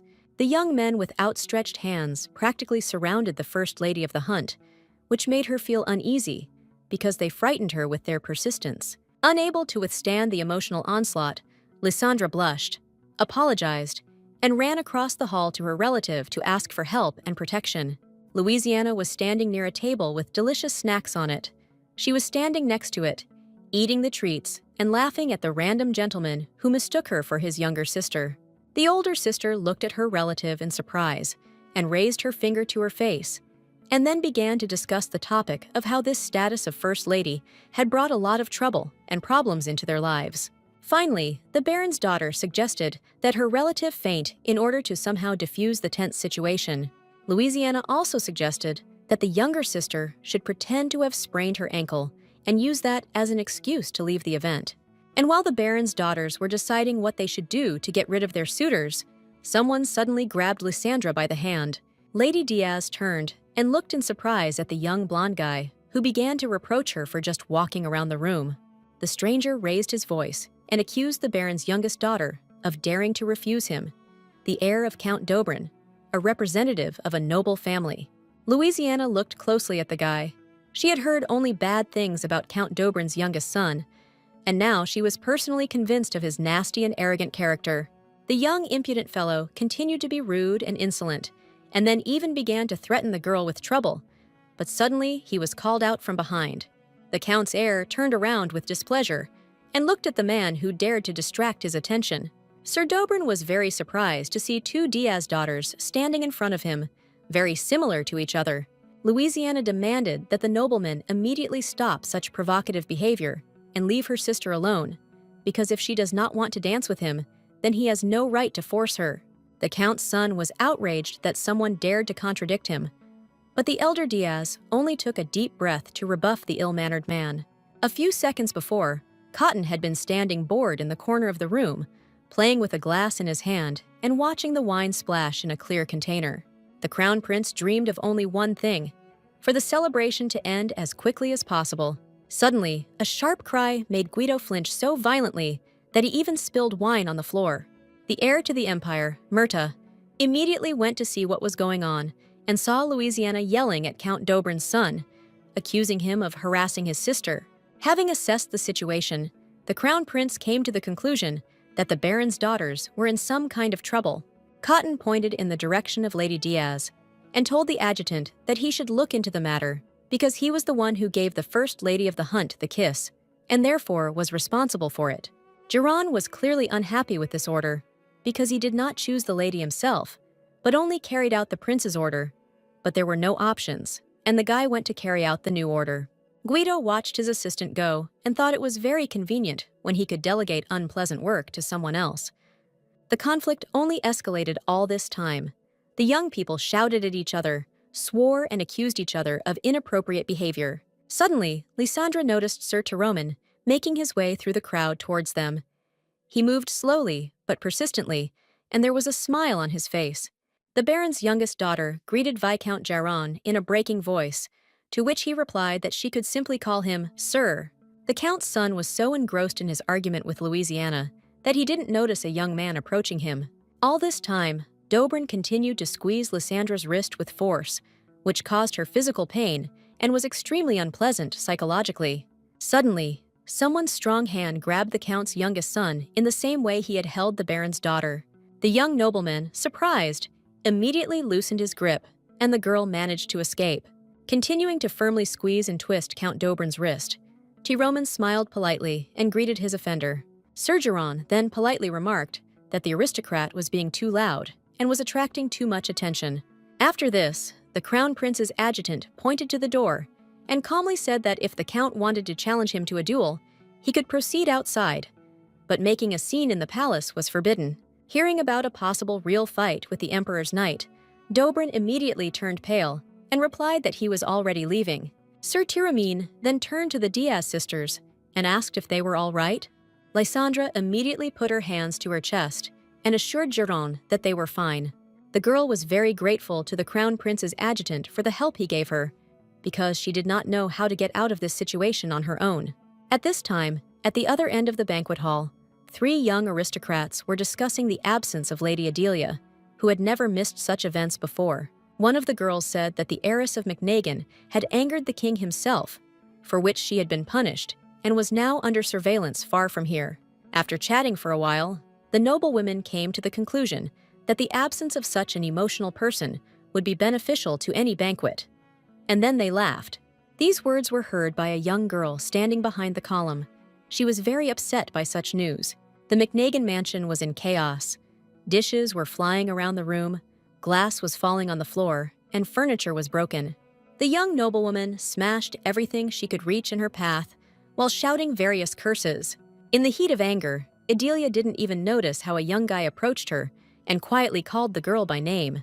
Finally, she froze in helplessness and then heard the aristocrat quietly ask her why she had taken off the magic brooch, since it was her guarantee of victory and the status of First Lady of the Hunt. Instead of answering, the McNagan heiress threw a pillow at the boy, but missed, and then screamed at him to shut up immediately.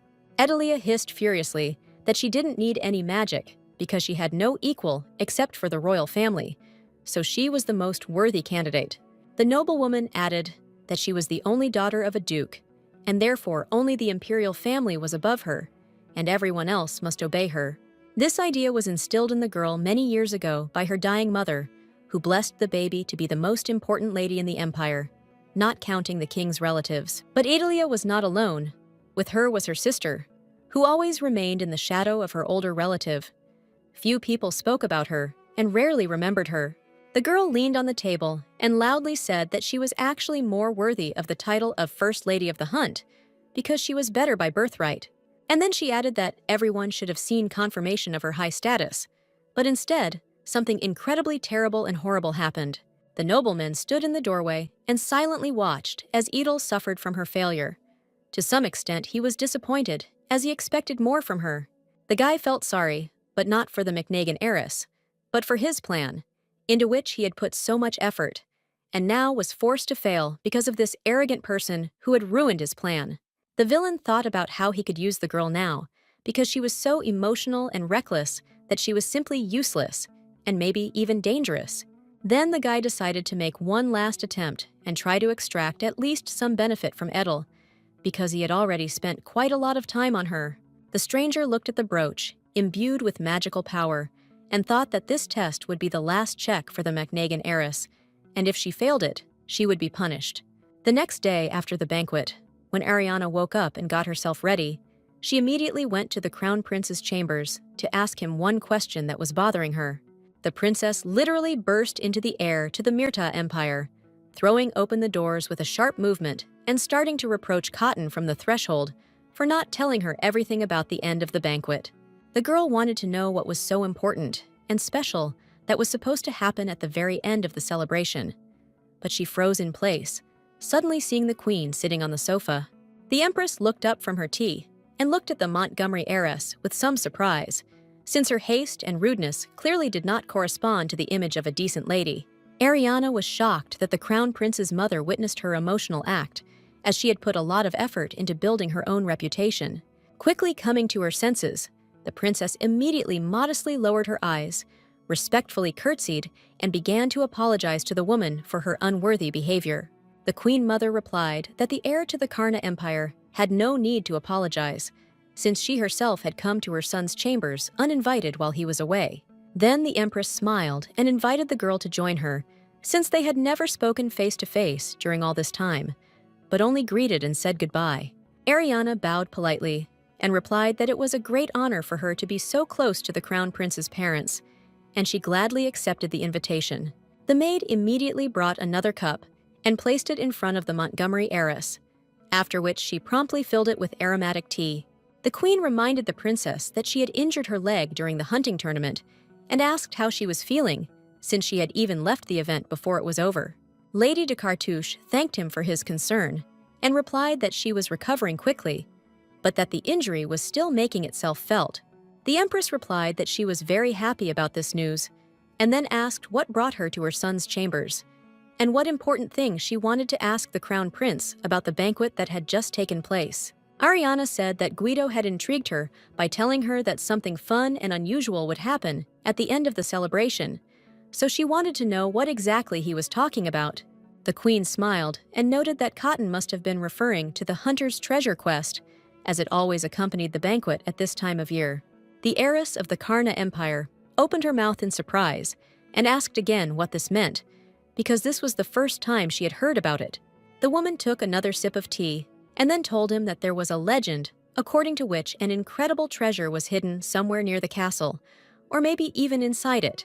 According to legend, the unique artifact belonged to the first concubine of the king of the Myrta Empire, but before her death, she managed to hide it, and until now, no one has found it, although many have tried.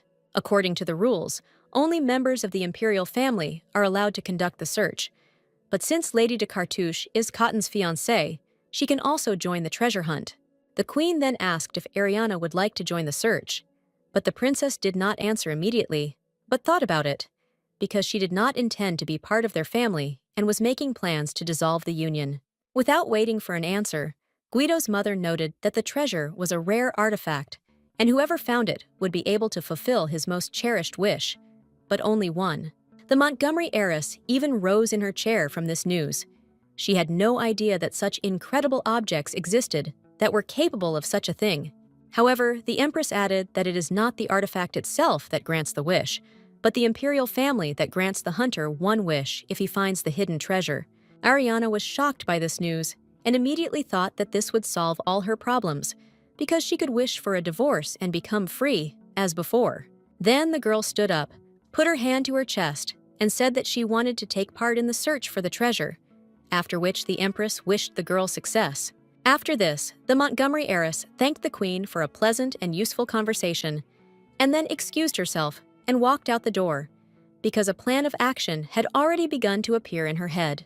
The woman remained, accompanied by her maid, drinking tea and reflecting on this unexpected meeting, from which she learned a lot about her son's future wife. Cotton's mother looked out the window and thought that the treasure had not belonged to anyone for too long. Perhaps right now the artifact would find a new owner. The princess walked quickly down the corridor and scolded the crown prince for not telling her all the details about the end of the banquet. The girl was also sure that the guy deliberately hid such important information from her. Rin ran after her and was very worried about her mistress's leg, since she had only recently recovered from an injury. Ariana stopped, lifted the hem of her dress, and showed the maid her leg, adding that the swelling had gone down, which meant she was fine and there was nothing to worry about. The Montgomery heiress laughed and remarked that she could even run, to which the maid immediately jumped up to her mistress and declared that she would not allow herself to be risked like that. Lady de Cartouche stopped and looked around, and even at the ceiling, she was thinking out loud where the treasure could be hidden. Rin noted that it might be some kind of useless trinket, but Ariana replied that, firstly, the search itself was interesting, and secondly, the Empress promised to fulfill her wish. The princess noted that they needed to focus on finding clues, so they went to look for local servants who might be able to tell them something. Having met the first servant she came across, who was in the yard near the bushes with wide leaves, Ariana called the girl to her. The Montgomery heiress asked where in the palace the chambers of the emperor's first concubine were located. The maid was not surprised by the question, but merely assumed that the princess was taking part in a treasure hunt, and added that she would immediately take the lady to the right place. After some time, they found themselves at the high doors of an unknown room, but they were not locked. The chambers were small but cozy, with a few chairs, a table, a mirror, and other ordinary objects. A large, wide bed with a bedside table and a candlestick next to it. The maid led the visitors into the room and said that since the first concubine had passed away, no one had touched anything in her chambers. Ariana asked about the flowers. Had no one really watered them all this time? To this, the maid replied that there was no need, since the concubine never kept flowers in her room. The Montgomery heiress thoughtfully raised her finger to her lips, and Rin smiled and told the hostess that they were like real detectives now. But Ariana replied in disappointment that in order to follow the trail, evidence was needed, and she didn't even know where to start, because there was nothing here. After looking around the room again, the princess came to the conclusion that the concubine was a modest woman who did not like luxury. Then Lady de Cartouche tried to imagine the image of this man, and thought that, having poor health, she probably did not go anywhere much, but sat in the palace all the time. Ariana turned to the maid and asked if there was a place in the castle where the concubine went most often. The maid raised her finger and noted that she was most often seen in the Imperial Library. Then the Montgomery heiress thoughtfully touched her chin and said that nothing was clear yet, but at least there was some kind of clue. After this, Ariana turned to Rin and said that there was nothing more for them to do here, and then ordered her to follow her, and the girls left the room. As she approached the library, the princess literally screamed, because Cotton was standing right in front of the doors. The aristocrat pounced on the guy with questions about what he was doing there, and Guido answered in bewilderment that people go to the library to read books. In turn, the crown prince asked what Ariana was doing here, and the girl directly stated that she had come here in search of treasure. When the guy heard about this, he was very surprised and said that it was very unexpected. He then covered his face with his hand and said that it didn't matter. Anyway, he was glad to see that her leg was completely healed, to which the Montgomery heiress lifted her dress and showed that the swelling had not yet completely gone down. Then the guy noted that you have to be crazy to run around the corridors with an unhealed injury. Then the princess began to shout at Guido that it was all his fault, since he didn't tell her right away that there was a treasure. The crown prince put his hand to his chest and replied that he only wanted to intrigue the girl so as not to be bored alone at the banquet, and then asked how she even knew about this legend. Ariana was furious when she learned that they wanted to use her to relieve boredom, but she still replied that his mother told her about the treasure, while Rin tried to somehow calm the owner. Then the princess turned around and kicked the door with all her might with her sore leg, causing it to open with a bang. Cotton closed his eyes and shook his head from side to side, expressing his disagreement with this behavior. After waiting a little, the crown prince followed Lady de Cartouche into the Imperial Library. Seeing Guido following behind, Ariana asked what he was doing there, and the guy replied that, as a member of the imperial family, he was taking part in the treasure hunt. The girl replied that he was late because she had already found the trail, but he could be her assistant. Cotton stopped and asked if the princess really expected to win this hunt. The Montgomery heiress moved further into the room, and the crown prince followed, while the girl noted that since he had not been able to find the artifact in 10 years, it was her turn. Guido replied that this was not the case. He simply had not taken part in the search before, to which Ariana responded by calling his words a banal excuse for his own failure. The spacious and bright library room was full of all kinds of books. Ariana began to look through the shelves and asked Cotton why he thought the concubine came here so often. Without waiting for an answer, the princess asked a new question about how one could find out what exactly the woman was reading. The crown prince replied that their library was very well organized, and therefore the librarian should keep records of these visits. Montgomery's heiress noted that Cotton should immediately find this man and ask him to find all the information about what the concubine had read. When the boy asked why he should do this for her, the princess replied that her leg now hurts and she cannot walk. As proof, Ariana leaned against a nearby table, and Cotton noted that it was all due to her excessive curiosity, to which the girl replied that this was not so, because the reward was the fulfillment of any wish by the empress herself. Guido thought that this was a very strange reward, which he had never heard of before, but he only asked out loud what she wanted to wish for herself. Lady de Cartouche laughed and replied that it was a very simple wish, and Cotton could have guessed it himself. After all, she will ask the queen to dissolve their union. After these words, the crown prince's face changed and he froze in place. The princess continued to laugh and talk about how much she wanted to break off their engagement. However, judging by the expression on the face of the heir to the Myrta Empire, he did not at all share the feelings and desires that the princess spoke of. For some time, the crown prince stood silently and did not move from his place. Then he turned and walked away, remarking that if this was his bride's sincere wish, then he had a wish of his own to make to the queen mother. Ariana asked him what he wanted to wish for, and the guy, without turning around, answered that he wanted to erase the princess from his life. Lady de Cartouche looked after the crown prince and said that he sometimes behaved very strangely. The princess raised her head up and looked at the ceiling. She noticed that everything around was made of wood, or included wood panels, and also had a characteristic woody aroma.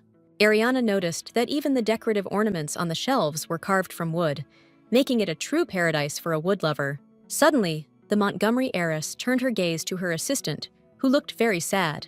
The princess asked Rin what happened and why she suddenly became sad, when just a few minutes ago she was smiling and happy about the investigation. The maid answered the question with a question. Does her mistress really dislike the heir to the Myrta Empire that much? Ariana said that this was not the case, and asked again why the maid had come to such a conclusion. Did the crown prince really irritate her too? Rin thought for a moment. She remembered how Guido saved the lady from the bandits and helped her get to the camp when the lady injured her leg. But the rest of the time, they were arguing, and it was strange. Suddenly, the maid smiled as if she had understood something and said that she should return to her usual business. This statement surprised Ariana very much, and she immediately pounced on the maid, noting that if they started looking for the artifact, they should finish this business together. But Rin was persistent and said that His Highness was an excellent assistant, and together they would cope faster. And she herself thought that she just needed to leave her mistress alone with the prince more often. Then the maid bowed politely and hurriedly left the library room. When the door closed behind the maid, Ariana suddenly came to her senses and began to reason out loud that she could not believe that Rin had just left her. A thought flashed through the princess's mind that maybe the girl had decided to go and bring her mistress some food. But then Guido came up and asked if everything was okay, and who she was talking to. The Montgomery heiress replied that the maid was uncomfortable in the company of the crown prince and left. Cotton looked upset and noticed that if he walked away for a minute, she would start accusing him of something. Ariana suggested that it was his high status that made other people feel uncomfortable. The crown prince paused, then said that he had information regarding the books that the concubine had taken, but there were very few records. Montgomery's heiress was surprised and asked how this could be, since the woman spent quite a lot of time here. Cotton noted that the imperial librarian's notes were so sparse because she rarely borrowed books. Ariana then asked if there were any notes on how often the concubine visited the library in general, and Guido replied that there were notes and in large numbers. The Crown Prince also added that there are no details about the visits, since the old librarian had moved away long ago, and the new one was not familiar with the concubine. It turns out that she came often, but not for books. Lady de Cartouche drew Cotton's attention to the chair standing near the table. She asked the prince if it could have stood here during the time of the dead woman. 10 years ago? The guy replied that this library was built 15 years ago, and since then, no one has changed anything here. Montgomery's heiress said she felt something, but couldn't explain what it was yet. Leaning her hand on the wooden tabletop, Ariana noted that the smell of wood was still clearly noticeable, which meant that it was even stronger in the first years after construction. Guido folded his arms and said that there was logic in what she said, but he didn't see how it would help them move forward in their search. Suddenly, the princess opened her eyes wide and raised her finger up. She cried out that now she understood everything, that the concubine did not like to read, but came here to inhale the woody aroma. Cotton replied that this was a perfectly valid statement, and then asked how this information would help them in finding the hidden treasure. Ariana said that it was very simple, because they had been looking inside the building before, but they needed to look outside. Then Lady de Cartouche went further into the room and added that since her leg was injured, she would need help. Guido replied that he did not understand her train of thought, but was ready to help if necessary. The Montgomery heiress walked confidently past the bookcases and approached the doors that led to the garden. The Crown Prince looked after her and asked why they were going into the garden, and Ariana replied that there were many flowers there. After this, the princess revealed that the concubine did not really like flowers, because the maid said that there were never any in her room. Cotton stopped and began to think out loud that if you don't like flowers and prefer trees, then you don't have to plant them outside. There are seedlings that grow well in pots and don't take up much space. Ariana confirmed that the Crown Prince was thinking in the right direction, but had not yet made the right conclusion. Guido admitted that he still did not understand what Lady de Cartouche was getting at. Then the Montgomery heiress turned around and said that they did not need a simple garden, but one where there were no flowers, but only trees, and asked the Crown Prince to take her there. As they walked, the princess asked Cotton to tell her about the concubine herself, and how the search for the treasure began, and when exactly she hid it. The Crown Prince revealed that the queen and the first concubine were friends, and that the artifact had, in fact, been hidden by his mother as a fulfillment of her dying friend's last will. Ariana was very surprised by this information and said that this was very important information.